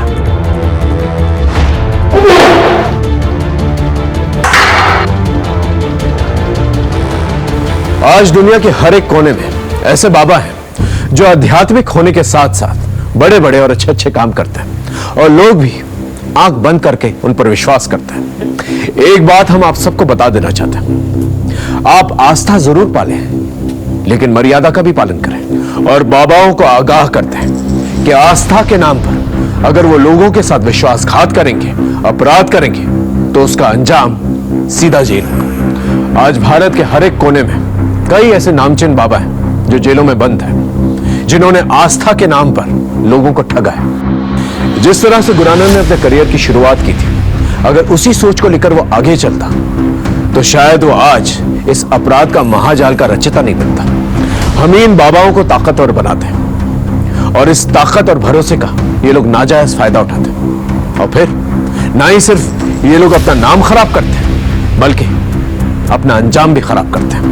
हर दस्तक को पहचाने और याद रखिए, धर्म के खिलाफ काम करने वाला कभी धार्मिक नहीं हो सकता। देखते हैं हमारे आज के एपिसोड की दूसरी खबर। मेरी फुर्सत तुझे आने की? अरे मेरी दुनिया तो तू है। बस बातों का ही शेर है ना तू? बातों का शेर हूं मैं? हाँ, यही तो करने आता है तू। दिल में तो तूने अपनी हीना की फोटो छुपा रखी है। प्यार तो तू उसी से ही करता।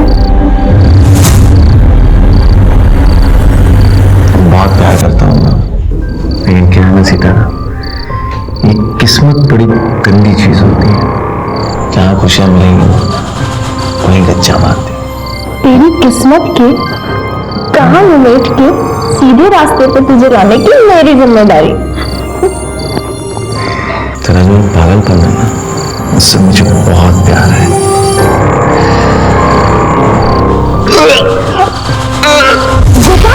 गोपाल, तू ठीक तो है? गोपाल, तबियत तो ठीक है ना? जाओ घर जाओ, घर जाके आराम करो। अरे ठीक हुआ, जा। कहाँ ना जाने कौन कौन सी गंदी बीमारी लेके घूम रहे हो। जाओ। पागल हो गई, कौन सी गंदी बीमारी? अल्लाह ना करे तुम्हें कोई बीमारी हो। अगर तुम मर गए ना तो 1 लाख कम हो जाएगा। लेकिन एक बात सुन ले, मैं तुझे अपनी लड़की को हाथ लगाने नहीं दे सकती। तेरी गंदी बीमारी अगर मेरी लड़की को हो गया ना तो अपना तो धंधा गया। अरे निकलो यहाँ से। अरे निकल चल। अरे चलो ना।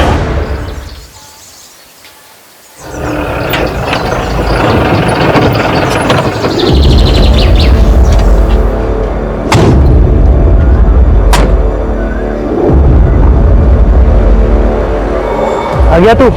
हाँ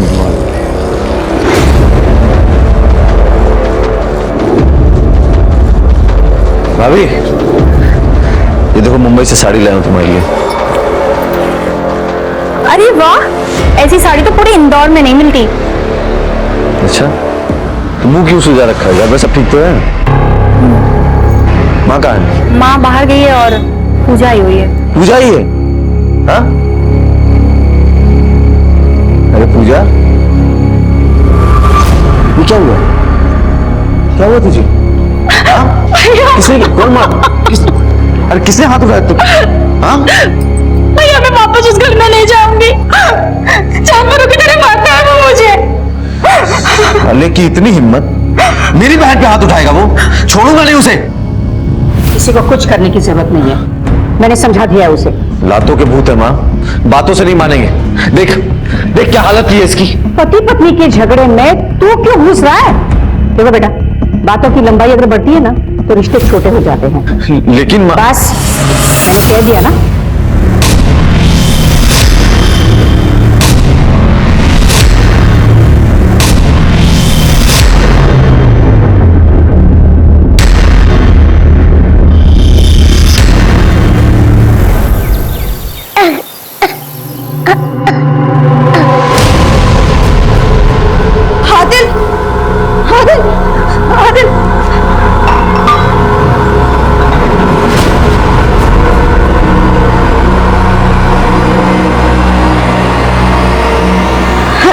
डॉक्टर साहब, आदिल की तबीयत फिर से खराब हो गई है। मैंने पहले ही कहा है, उसे एडमिट करा दो। ठीक है, मैं लाती हूँ।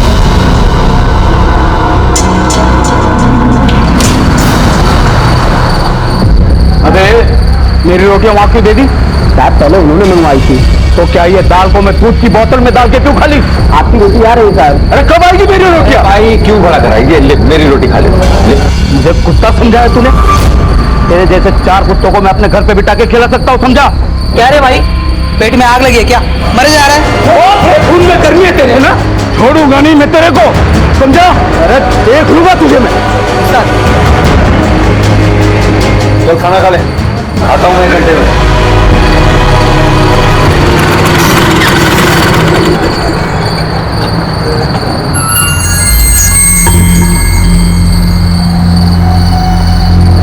दरवाजा रहना यही करेगा ट्रक में?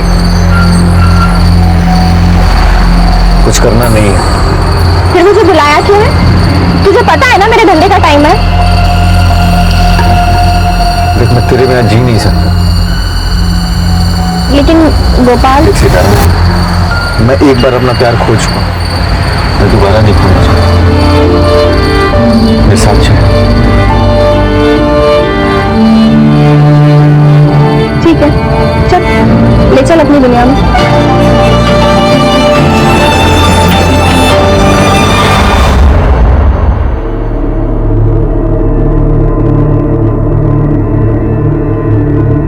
देखो हिना, इस बच्चे का किडनी का मैच मिल गया है।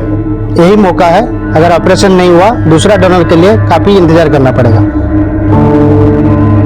आप बुकिंग कीजिए, मैं कैसे ना कैसे करके पैसे का अरेंजमेंट कर दूंगी।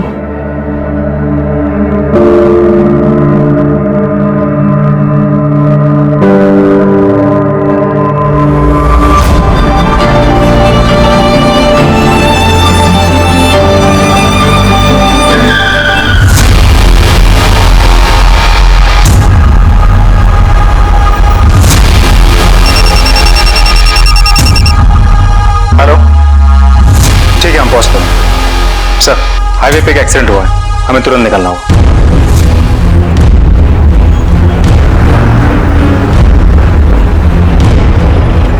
सर, एक्सीडेंट का केस है, लगता है आदमी मर गया है। सर, मैंने हाईवे पे बहुत साल नौकरी की, लेकिन ये एक्सीडेंट मुझे कुछ अजीब लगा। सर, रात के अंधेरे में हाईवे के बीचों बीच कोई क्या करने आया होगा? कोई व्हीकल भी नहीं है आसपास। इससे कोई मोबाइल वोबाइल बरामद हुआ है? नहीं सर, आइडेंटिटी के लिए कुछ भी नहीं मिला। तो ठीक है रे, इतनी रात गए हाईवे के बीच में ये क्या कर रहा होगा? एक काम करो, यहाँ ट्रक्स के जो टायर मार्क्स है ना वो कलेक्ट करो, इसका फोटोग्राफ हर जगह सर्कुलेट करो, पता करो कि कौन है, और बॉडी को पोस्टमार्टम के लिए भेजो। चलो छोटू उठना, कितनी देर तक सोता रहेगा तू? गोपाल भाई आए क्या? अभी नहीं आए, और तू उठ जल्दी से। कहाँ पर है तू? सुबह से 10 बार तुझे फोन कर चुका हूँ। गोपाल कहाँ पर है? पता नहीं, अब तक नहीं आया। कल रात को बोला था 1 घंटे में आऊंगा करके, अब तक नहीं आया। एक तो पहले वो फोन उठा नहीं रहा था, अब उसका फोन नहीं लग रहा है। जल्दी आप पुलिस स्टेशन जाना है। क्या? जो बॉडी हमें हाईवे पे मिली थी, उसकी प्राइमरी पोस्टमार्टम रिपोर्ट आ गई। डॉक्टर के मुताबिक उस आदमी की मौत एक्सीडेंट के 2 घंटे पहले ही हो चुकी थी, मतलब रात के करीब 10 से 12 के बीच, और किसी ने उस आदमी को बहुत बुरी तरह से मारा था। मौत सर पे चोट लगने की वजह से। मतलब किसी ने उसे मारकर हाईवे पे फेंक दिया और उसके बाद कोई ट्रक उसे कुचल के चली गई। मतलब कोई इसे एक्सीडेंट की शक्ल देना चाहता था। सर मेरा छोटा भाई कल रात से गायब है। क्या नाम है उसका? गोपाल। गोपाल? जी सर। सर ये तो गोपाल ऊपर है। क्या हुआ इन्हें? मर गए? क्या? इनको मार दिया गया। अच्छा एक बात बताओ, गोपाल की किसी के साथ कोई दुश्मनी थी क्या? नहीं सर, दुश्मनी तो नहीं थी, लेकिन कल रात ढाबे पर लड़ाई हुई थी उनकी। मुझे उस ढाबे के लिए चलो अभी इसी बात। हाँ, और आप बॉडी क्लेम करके उसकी फॉर्मेलिटीज पूरी कीजिए। Help him. चलो इसको। क्राइम में फेसिया ये लग रहा था कि गोपाल की मौत एक्सीडेंट से हुई है, लेकिन मेरे पीएसआई को इस थ्योरी पर शक था और उसका शक बिल्कुल सही निकला। किसी ने बहुत प्लानिंग के साथ गोपाल को मारा और उसे हाईवे पर फेंक दिया। कातिल को लगा कि ये एक ट्रक वाला है। पुलिस भी इस बात को मान लेगी कि रोड क्रॉस करते हुए यह मारा गया। ये तो क्लियर हो गया था कि ये एक मर्डर केस है, लेकिन इस केस को सॉल्व करने में कितनी मुश्किलें आएंगी ये हम नहीं जानते थे।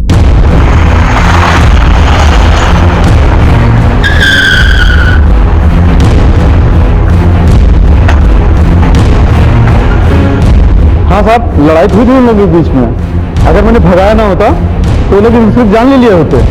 सीसीटीवी है आपके पास? हाँ जी सर है। फोटो चेक करो।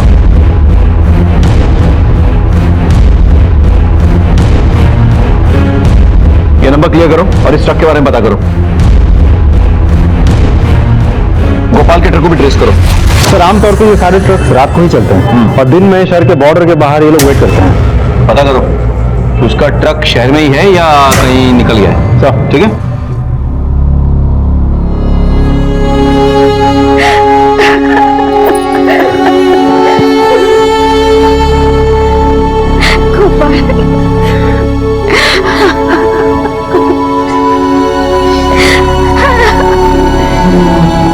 प्रभु जी, गोपाल कल रात को 1 घंटे के लिए ढाबे से निकल के कहीं गया था। क्या आप बता सकते हैं वो कहाँ गया होगा? नहीं सर, कल मेरी उसके साथ कोई बात नहीं हुई। मैं तो कल घर पे था ही नहीं। मैं उज्जैन गया था, महाकालेश्वर। देखिए हमें शक है कि गोपाल का मर्डर उस एक ट्रक ड्राइवर ने किया है, लेकिन फिर भी पूछना पड़ेगा क्या गोपाल की किसी के साथ कोई दुश्मनी थी? नहीं सर, मेरा भाई सुलझा हुआ इंसान था, उसके किसी के साथ कोई दुश्मनी नहीं थी।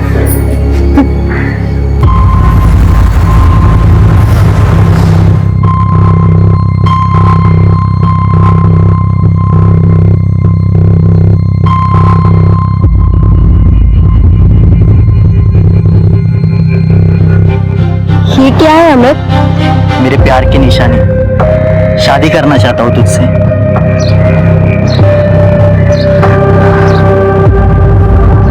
ये भी बेचना है?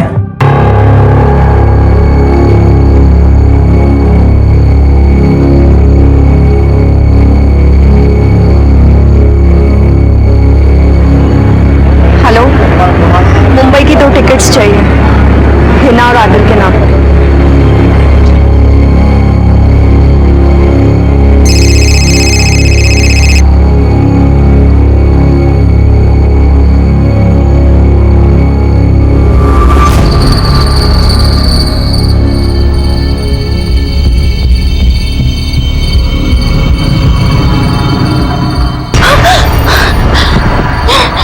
क्या हुआ?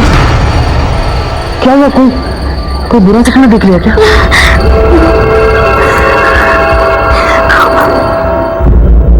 गोपाल मेरा ही ट्रक चलाता था, मेरे ट्रक का कुछ पता चला सर?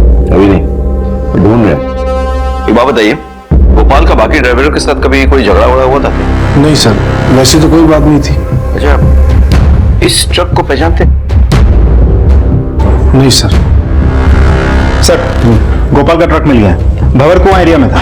ट्रक में कुछ मिला? सर आईडी कार्ड, फोन सब ट्रक के अंदर ही मिले। सर मैं ट्रक ले जा सकता हूँ अपना? नहीं अभी नहीं, अभी इंक्वायरी बाकी है, उसके बाद अभी आप जा सकते हैं। सर मैं नहीं तुम यहीं रुको। अजय सर, फॉरेंसिक को बुला के पूरा ट्रक चेक करवाओ। हो सकता है कि मर्डर ट्रक के अंदर हुआ हो और उसके बाद बॉडी फेंकी हो। Right sir.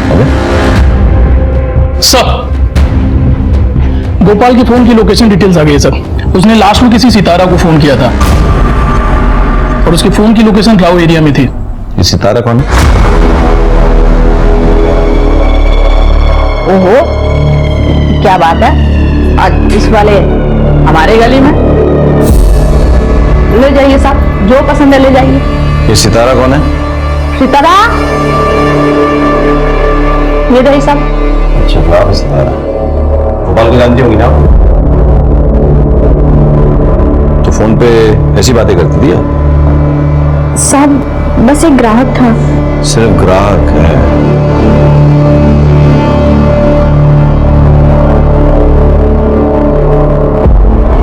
ये लोग ऐसे कुछ नहीं बोलने वाले। सर इस एरिया में मेरे कुछ खबरी है। जब भी हाईवे पे डकैती या रॉबरी के केसेस होते हैं ये लोग हमारी मदद करते हैं और ये एरिया भी हाईवे के आसपास ही है। मैं खबरियों से मदद लेता हूँ। हाँ, काम पे कौन है? सर मुझे पैसों की सख्त जरूरत है, मैं उनकी बीवी हूँ और बस उनका इंश्योरेंस क्लेम करना चाहती हूँ। जी आपकी फोटो और आईडी कार्ड लगेगी, तो आप मैंने यहाँ पर साइन कर दीजिए। यहाँ पे मुझे दुख है आपके पति की मौत का। वैसे उनसे आपकी कितने साल पहले शादी हुई थी? तू बेहया, अंगूठी निकाल, निकाल और सुन, इस इलाके में दोबारा नजर आया ना, जान से मार दूंगा, निकाल।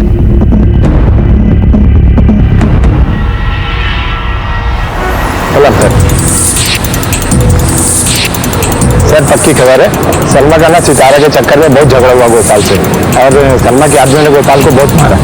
हाँ मारा था, और क्यों ना मारो, मेरी भोली भाली लड़की को लेकर भाग रहा था।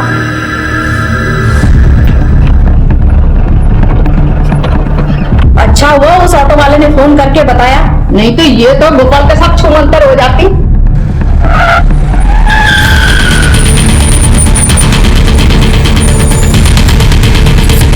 उधर तेरी इतनी हिम्मत कि तू मेरी लड़की को भगाएगा, मारो साले को। बहुत मारा, ट्रक छोड़ के भाग गया। से मारा या मरवा दिया? इतना गुस्सा आया था कि उसे मरवा के हाईवे पे फेंकवा दिया? हाँ अरे सर, जान से मार के अपना धंधा थोड़े ना बंद करवाना था। अरे ऐसे ग्राहक हमें रोज मिलते हैं। सितारा, तुम बताओ क्या हुआ था? बस वही साहब जो उन्होंने बताया। वो अच्छे से पूछताछ करो, और ध्यान रहे मोटी चमड़ी है, ऐसे नहीं मानेगी। साहब सच बोल रही हो? कुछ समझ में नहीं आ रहा है। और गोपाल का ट्रक ड्राइवर से झगड़ा होता है, उसके बाद वो सितारा से मिलने आता है, जहाँ सलमा और उसके आदमी उसकी पिटाई करते हैं। अब या तो सलमा ने उसे मरवा दिया हो, या फिर उस ट्रक ड्राइवर ने गोपाल का पीछा किया और उसे मार दिया। सर कोई और दुश्मन तो लगता नहीं है, घर वालों ने भी तो कहा है उसके साथ किसी की दुश्मनी थी नहीं। पड़ोसियों से पूछो, हो सकता है उन्हें कुछ पता।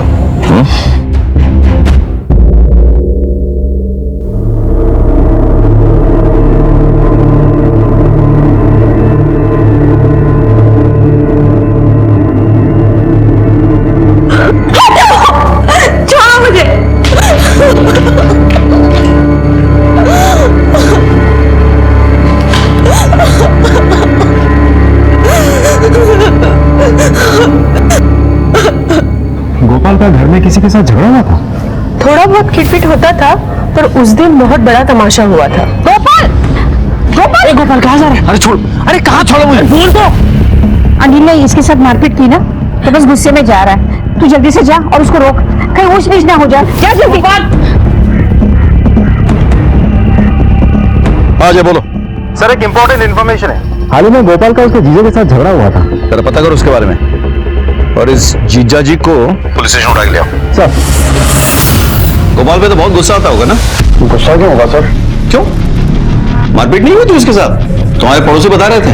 ऐसा कुछ नहीं होता सर, वो तो बस एक छोटी सी लड़ाई हुई थी पति पत्नी में, और वो गोपाल घर पर आकर मारने लगा मुझे।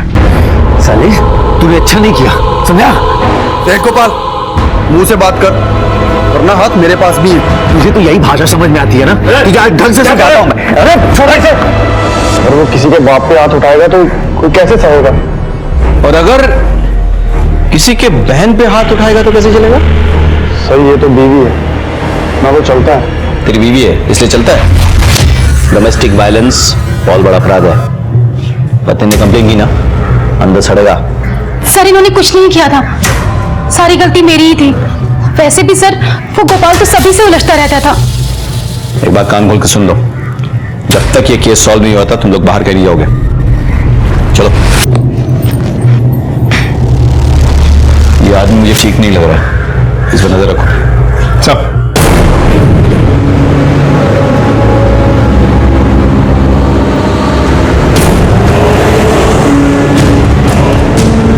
ऐसे कैसे पहुंचेगा? अभी बताता हूं साले को।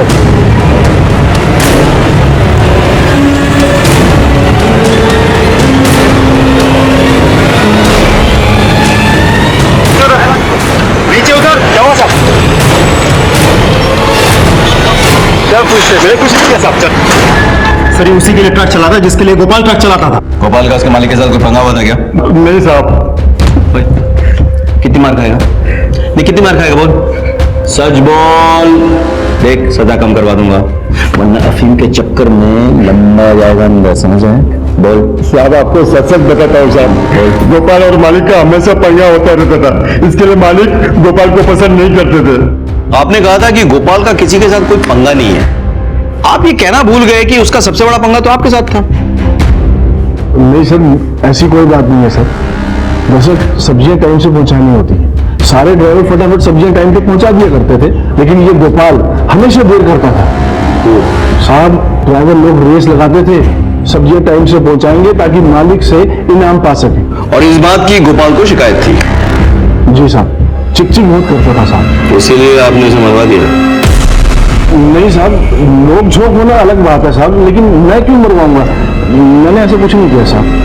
वो तो हम पता कर लेंगे, फिलहाल ये रेस बंद करवाओ, समझ गए? इस रेस के चक्कर में हाईवे पे बड़े एक्सीडेंट्स हो रहे हैं, ये बंद नहीं करवाए ना, आपको बंद करवा दूंगा मैं। चलिए।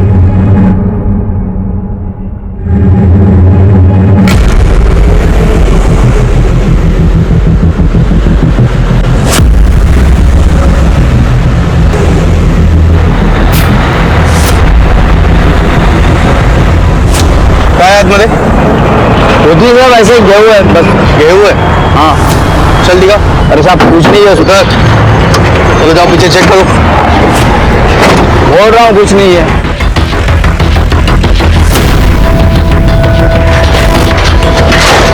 देखो क्या है इसमें। तू ये टेम्पो इंदौर से लेके आ रहा है ना? हाँ साहब, लेकिन आप तो कैसे पता? साहब के बच्चे मर्डर करके भागा है ना तू, पकड़ो इसे। अरे मैंने क्या किया? मैं कुछ नहीं किया साहब, सुनिए। अरे कुछ नहीं किया मैंने साहब, मैं कुछ नहीं किया साहब। सर वो ट्रक वाला पकड़ा गया है, जिसके साथ गोपाल का झगड़ा हुआ था ढाबे पे। फिलहाल वो मुंबई में है, मुंबई पुलिस यहाँ लेकर आ रही है उसे। Good, very good. Sir Anil और गोपाल की बैंक डिटेल्स। अनिल ने अपने अकाउंट से 10 लाख रुपए किसके अकाउंट में ट्रांसफर किया? पता करोगे? सर ये बैंक में काम करते हैं। ओह, मैंने अनिल के लिए इंक्वायरी की थी, ये आपसे कुछ कहना चाहते हैं। सर मैं गोपाल का दोस्त, मेरा मतलब आते आते गोपाल से मेरी दोस्ती हो गई थी। गोपाल की मौत के 2-3 दिन पहले उसकी माँ और ये बैंक में आए थे घर गिरवी रखने के लिए, और ये बात मैंने गोपाल को बता दी थी।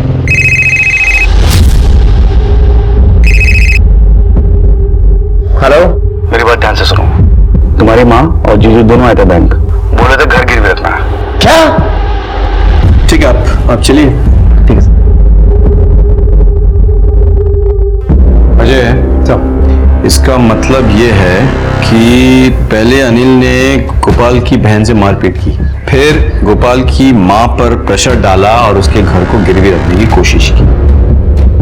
काम करो, ये 10 लाख जिसके अकाउंट में ट्रांसफर हुआ है ना, उसके बारे में पता करो, उसे बुलाओ। सब तुझे कुछ नहीं होगा, मैं हूं ना। डॉक्टर साहब मैंने 50,000 रुपए जमा कर लिए हैं। 50,000 में कुछ नहीं होने वाला है। आप ऑपरेशन की तैयारी तो कीजिए, बाकी के पैसे भी जल्दी मिल जाएंगे। ठीक है, आप पैसे जमा करा दीजिए। मैं आती हूँ ना।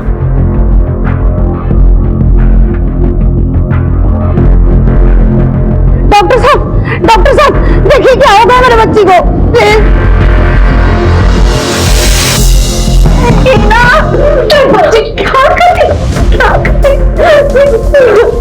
मर जाने दो मुझे अम्मी।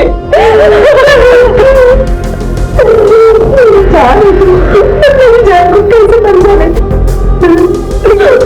तेरे पंचायत गए और अमित की खुदकुशी में सभी ने को सुना मार रहे। बहुत बेइज्जती हुई है उनकी। आकर तुझे मार देंगे मेरे बच्चे।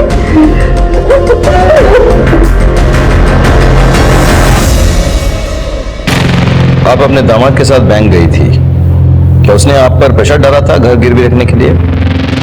जी नहीं साहब, मैं तो गोपाल के लिए नया ट्रक खरीदना चाहती थी, बस इसीलिए अपने दामाद को लेकर बैंक चली गई थी। अगर आपका दामाद आपके बेटे की मदद करना चाहता था तो फिर आपके बेटे ने आकर उससे झगड़ा क्यों किया? वो अनिल ने उसकी बहन के साथ मारपीट की थी, बस उसी बात का उसको गुस्सा था। का स्टेटमेंट्स कुछ मैच नहीं कर रहा है। अगर अनिल ने गोपाल के लिए उसके ट्रक के लिए घर को मॉर्गेज किया था तो फिर गोपाल को गुस्सा क्यों है, उसने झगड़ा क्यों किया? कोई प्रॉब्लम। अच्छा, उस अकाउंट के बारे में कुछ पता चला? सर अकाउंट किसी राजेंद्र शर्मा का है, उसके बारे में और पता कर रहे हैं। Okay, let's go.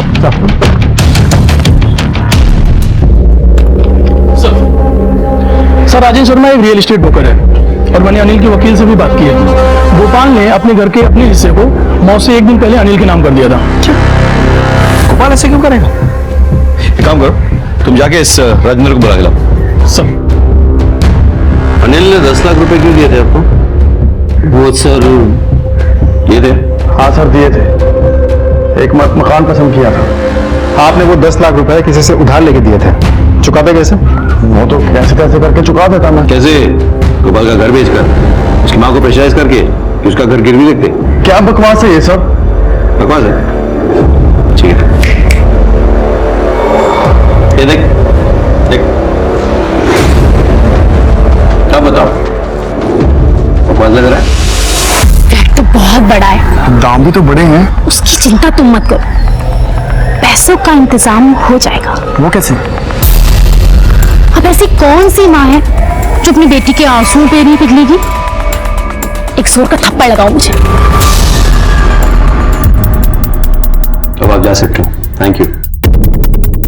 फिर पूजा जाकर अपने माँ के पास रोई धोई और अपनी माँ को मजबूर किया उसने कि बैंक में जाके वो घर को गिरवी रखने की बात करे। तो खुश हो गया, लेकिन बैंक मैनेजर ने सामने से गोपाल को फोन कर दिया। गोपाल ने आकर उससे लड़ाई की। उसके बाद क्या हुआ? सर कुछ नहीं हुआ था सर। फिर गोपाल ने अपना हिस्सा तुझको कैसे दे दिया बे?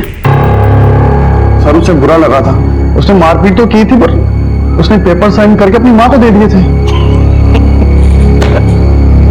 तूने क्या कसम खा रखी है कि पुलिस स्टेशन में जब भी बोलेगा झूठ ही बोलेगा? है? चल बाकी का सच हम सुना देते हैं। गोपाल के कॉल रिकॉर्ड से पता चला हमें कि अपने मौत से एक दिन पहले वो तेरे घर आया था। इनफैक्ट तूने फोन करके उसको बुलाया था। तेरे पड़ोसन ने बताया कि जब वो तेरे घर से निकला तो वो नशे में धुत था, लड़खड़ा रहा था।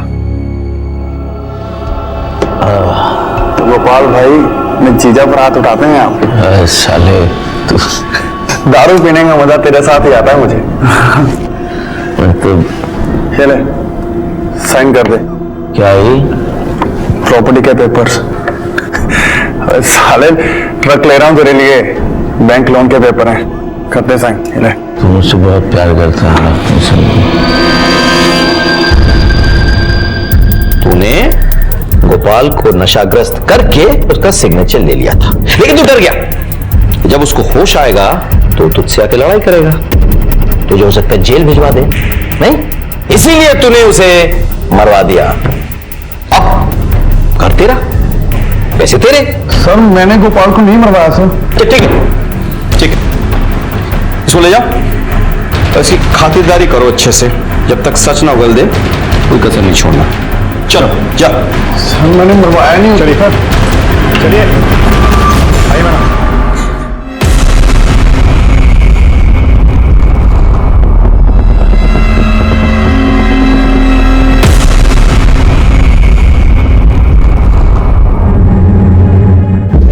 Yes sir, thank you sir. हाँ तो ट्रक वाला मिल गया। वंडरफुल। मैंने गोपाल को नहीं मारा साहब। अब मुझे तो बाद में मालूम पड़ा सर, मैं डर गया था इसलिए भाग रहा था सर। देखो मैं किसी से पंगा नहीं लेता हूँ, किसी से लड़ता नहीं हूँ साहब, लेकिन मुझे गोपाल से लड़ने के लिए पैसे मिले थे साहब। किसने पैसे दिए? गोपाल के मालिक ने। हाँ साहब मैंने भगत को पैसे दिए थे, बहुत परेशान हो गया था गोपाल से। कब तक सहते रहेंगे? महंगाई इतनी बढ़ गई है, 6 महीने हो गए कहते कहते। सारी दुनिया आगे निकल गई, हम ड्राइवरों के पैसे नहीं बढ़ रहे। देख गोपाल, तूने यहाँ काम नहीं करना है मत कर, लेकिन और लोगों को भड़का मत। हमारे पैसे बढ़ाओ सेठ जी।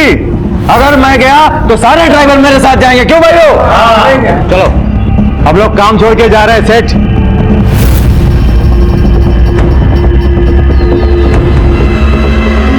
ये क्या पंगा है? भगत मेरा एक काम करोगे? दिमाग खराब कर दिया था उसने साहब, इसलिए मैंने भगत से कहा उसके हाथ पैर तोड़वा दे। और भगत जब उसको मार नहीं पाया तो तुमने किसी और को भेजा उसको मारने के लिए? नहीं साहब, मैंने उसको नहीं मरवाया। मन मत करो इसकी, और इसकी जान पहचान में जो कोई भी है सबका कॉल रिकॉर्ड से लोकेशन निकालो। हो सकता है किसी और को इसने काम दिया मारने का। नहीं सर। सर गोपाल का भाई प्रदीप उस घर को बेच रहा है सर। क्या ये सच है कि आप लोग इस घर को बेच के कहीं जा रहे हैं? जी हाँ साहब, क्योंकि इस घर में हमारे गोपाल की कई सारी यादें हैं, इसीलिए हम ये बेचकर कहीं और जा रहे हैं।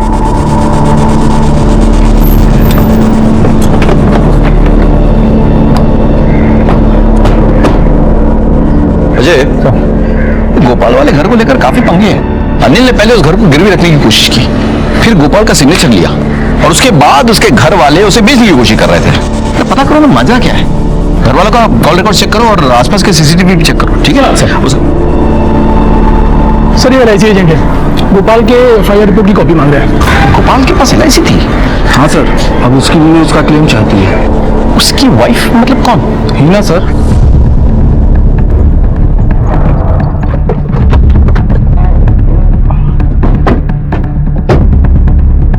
सर गोपाल के घर में तो सब यही कह रहे थे कि गोपाल की शादी ही नहीं हुई, फिर ये बीवी देखते हैं।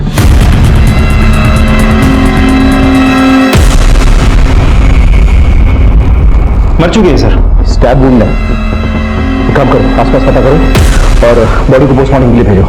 सर, हीना को ढूंढते हुए जब हम उसके घर पहुंचे तो हमें वहां हीना की लाश मिली, जिससे केस और उलझ गया। केस में हीना का जिक्र आते ही उसका खून हो जाना किसी बड़े साजिश की ओर इशारा कर रहा था। गोपाल के मर्डर केस में हमारे पास सस्पेक्ट्स बहुत थे, लेकिन किसी के खिलाफ हमारे पास पक्का सबूत नहीं था। मैंने आपको पहले कहा था, जैसे जैसे परतें खुल रही थी, ये केस हमारे लिए और मुश्किल होता जा रहा था। मैंने अपनी करियर में इतना उलझा हुआ केस पहले कभी नहीं देखा था। क्या कोई ऐसा था जिसने पहले गोपाल को मारा और फिर हीना की जान ली, या फिर दोनों के हत्यारे अलग अलग थे? आखिर ये सब हो क्या रहा था? फिर हमें हीना के बेटे आदिल के बारे में पता चला। बेटा, तुम्हारे अब्बू का नाम क्या है? हीना। हाँ बेटा, अम्मी नहीं, अब्बू। मेरे तो अम्मी अब्बू है। सर इस बच्चे का ऑपरेशन होने वाला है। इसकी माँ पैसे के इंतजाम करने वाली थी, लेकिन इसकी माँ के बारे में सुन के बड़ा अफसोस हुआ। अच्छा बेटा, एक बात बताओ, तुम्हारी अम्मी के घर वाले कहाँ रहते हैं? मानपुर गाँव। मानपुर गाँव। अजय सर, तुम एक काम करो, एक टीम लेकर मानपुर गांव पहुंचो और वहां जाकर इसके बारे में पता करो। हाँ, और हीना के कॉल रिकॉर्ड चेक करो, देखो वो किसके साथ टच में थी। जी सर। अंकल, मेरी अम्मी कब आएंगी?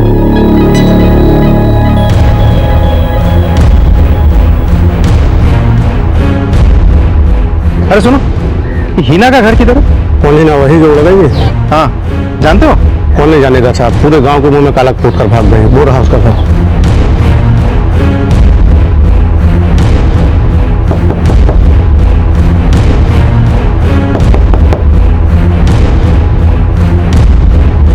जी हीना आपकी बेटी है? जी मेरी बेटी है। सर बात क्या है? हीना के साथ हुआ क्या था?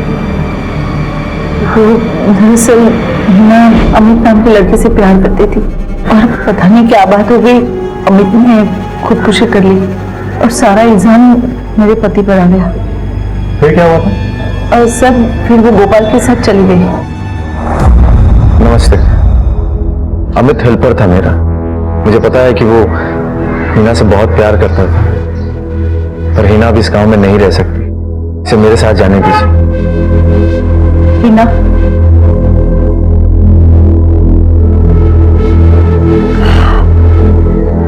चली जा इसके साथ, वरना तेरे अब्बू तुझे मार देंगे। ये अमित की निशानी है।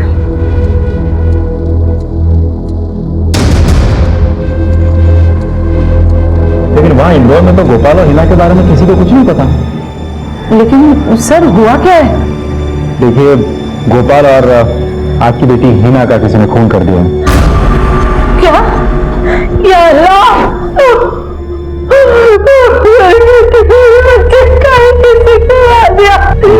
आप प्लीज शांत हो जाइए, शांत हो जाइए। हीना के अम्मू मौत को समझ गए। कहीं कहीं उन्होंने तो। वो कहाँ है अभी? इंदौर। उनका नाम क्या है? अशफाक कुरैशी। आपके पति का नंबर और फोटो मिल सकता है? जी हाँ बोलो। सर हीना वहां उस गांव में किसी मयूरी की रेगुलर टच में थी। ठीक है, एक काम करो, मैं तुम्हें हीना के पिता अशफाक कुरैशी का नंबर और फोटो भेज रहा हूँ। उस नंबर को ट्रेस करो और मुझे कॉल बैक करो। सर ये मयूरी कौन है और कहाँ रहती है? लेकिन वो तो यहाँ नहीं है, वो अपनी चचेरी बहन की शादी में रतलाम चली गई है। उनका नंबर है आपके पास? जी। मयूरी, मैं इंदौर पलासिया पुलिस स्टेशन से सब इंस्पेक्टर अजय सिंह चौहान बोल रहा हूँ। हीना के सिलसिले में तुम्हारे साथ बात करनी है। तुम एक बार पुलिस स्टेशन आके मिल सकती हो? Thank you sir. हीना की दोस्त मयूरी रतलाम में, मैंने फोन करके बुलाए हैं। सर हीना के पिता के फोन की लोकेशन खिजराबाद एरिया में बता रहा हूँ। हिना के बिना तो बाहर से आए हैं, यानी कि वो किसी होटल में रहेंगे। एक काम करो, खिजराबाद एरिया के सारे होटल्स में पता करो, ठीक है सर।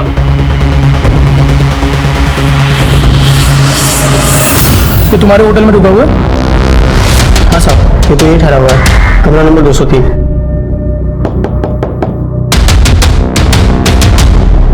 सर मेरी बात तो सुनिए सर। पुलिस स्टेशन में चलके बात करना ले। सर हमारा मेरे हीना को क्यों नहीं मारता? मेरे मुंह पे काली पोत कर उसने गोपाल से शादी कर ली थी और हमारे गांव में उसकी वजह से एक लड़के ने अपनी जान दी थी। अभी वो किसी दूसरे लड़के के साथ भाग गई। बहुत टाइम से उसे ढूंढ रहा था साहब।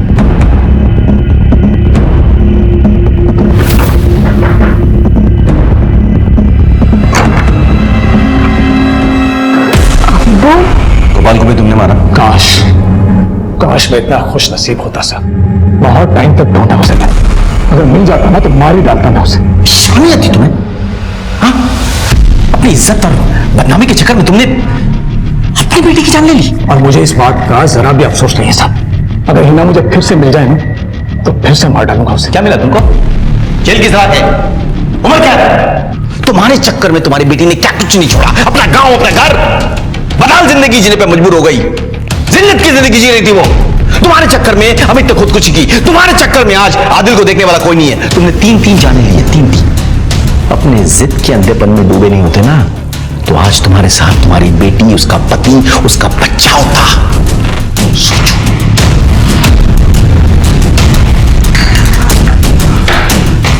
इज्जत के लिए माँ बाप के साथ तक गिर जाते हैं। साइका को बता दो आदिल के बारे में। अब बस वही दोनों एक दूसरे के लोग, कोई नहीं है। सर हीना की कॉलेज में जितने भी लोग थे मैंने उन सबसे बात की।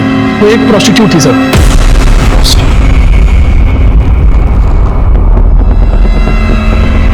अगर हीना गोपाल के साथ मानपुर गांव से निकली तो ऐसा क्या हो गया कि वो प्रोस्टिट्यूट बन गई? जब हमने हीना के डिटेल्स निकाले तो हम ये जानकर दंग रह गए कि वो प्रोस्टिट्यूशन में इन्वॉल्व थी, लेकिन शायद वो लाचार थी और अपने बेटे के लिए ये सब कर रही थी। इसके बाद हमें कुछ ऐसी इंफॉर्मेशन मिली जिसने हमें एक नए तरीके से सोचने पर मजबूर कर दिया। सर, गोपाल के घर के बाहर कोई सीसीटीवी नहीं है। घर के चौराहे के पास जो एटीएम है उसकी फुटेज मिली है हमें। सर फुटेज में कुछ भी सस्पिशियस नहीं है, मैं दिखाता हूं आपको। लगता है सलमान ही उसे मरवा के हाईवे में फेंकवा दिया। सर मुझे तो भगत पे ही शक है। भगत ने गोपाल का पीछा किया और उसी ने उसको मार दिया। अनिल भी कम से आना नहीं है, उसने धोखे से गोपाल का सिग्नेचर ले लिया। हो सकता है दोनों में झगड़ा हो गया और जीजा ने मरवा दिया उसे। अब घर वाले घर बेचकर भागना चाहते हैं वहां से। वो क्या नहीं, ये तो वही पुलिस व्हीकल है जो हाईवे पर थी। सर गोपाल के घर वालों के कॉल रिकॉर्ड्स आ गए सर। उसकी मां ने रात में 12:30 बजे किसी दिनेश को फोन किया था। इस दिनेश के बारे में भी पता किया, वो पुलिस में है और लक्ष्मी का ममेरा भाई है। व्हाट? गोपाल का मामा? कहीं ऐसा तो नहीं कि ये गाड़ी उसी की है? हीना की फ्रेंड मयूरी इंदौर आ चुकी है, बस पुलिस स्टेशन पहुंचने वाली है। गोपाल की फैमिली को बुलाओ, उनसे पूछताछ करनी होगी। सर हीना रेगुलर तुम्हारे टच में थी? हीना ने मुझे एक एक बात बताई थी अपनी। फिर तो उसने ये भी बताया होगा कि इंश्योरेंस के पैसों के लिए उसने गोपाल को मरवाया था? नहीं सर, हीना बर्बाद हो गई थी गोपाल के साथ यहाँ आकर। गोपाल बहुत ही बुरा आदमी था। मेरा बेटा बुरा आदमी नहीं था, बस शराब पीकर वो जानवर बन जाता था। जानवर था वो, जानवर। गोपाल ने ही अपना इंश्योरेंस कराया था किसी पड़ोसी के कहने पे। सर हीना उस पर बहुत यकीन करती थी। अगर वो शराब का गुलाम बन गया था, उसकी शराब छुड़वाने के लिए हम उसे दवाई भी देते थे, कुछ भी असर नहीं हुआ। हिना मुझे मिली थी कुछ साल पहले।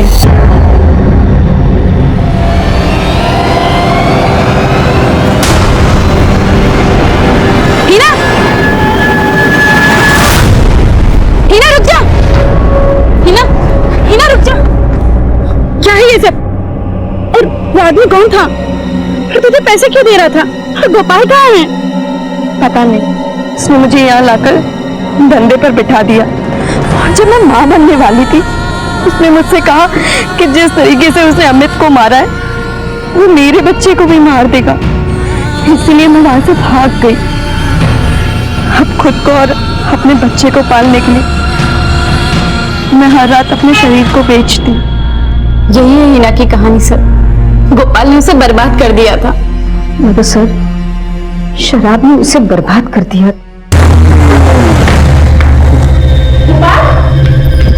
ये क्या किया? बैठा तुम भी ना। गोपाल कहाँ से चोट लगा कर आए हो?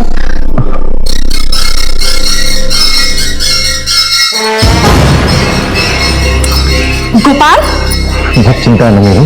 गोपाल मेरा हाथ छोड़ो। शराब छुड़ाने का तो मेरा है, मुझे एक औरत की जरूरत है। मुझे पूरी उसी वक्त मैंने अपने मेरे भाई को फोन किया था। मैं समझ गई थी कि मेरा बेटा राक्षस बन चुका है। अरे गोपाल, किधर जा रहा है? अरे मैं उधर। हाँ चल बैठ गाड़ी में बैठ, मैं छोड़ दे तेरे को।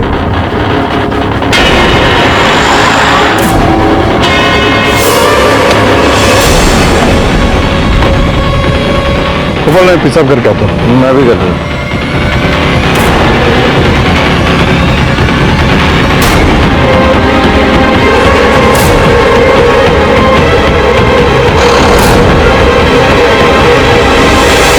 मैंने उसे अपनी गाड़ी में डालकर वहाँ हाईवे पर फेंक दिया। फिर वहीं से आप लोगों को फोन करके बोला कि हाईवे पर एक एक्सीडेंट हो गया है। गोपाल ने जो किया वो गलत था, लेकिन आप लोगों को कोई हक नहीं था किसी की जान लेने का। वो भी गलत है।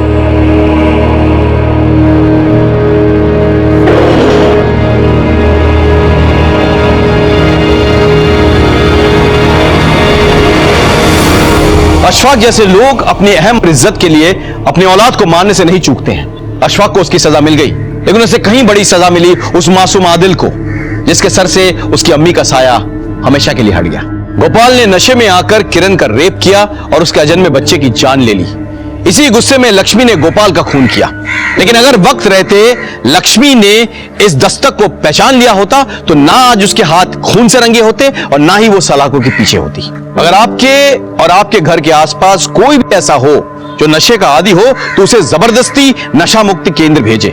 ऐसा करके ना सिर्फ उसकी बल्कि उसके अपनों की भी जिंदगी सुरक्षित कर सकते हैं आप। इसी के साथ मैं सीनियर इंस्पेक्टर राकेश श्रीवास्तव आपसे विदा लेता हूं। कल फिर मिलेंगे, तब तक सतर्क रहिए और देखते रहिए क्राइम पेट्रोल दस्तक, क्योंकि मकसद बताना नहीं बचाना है।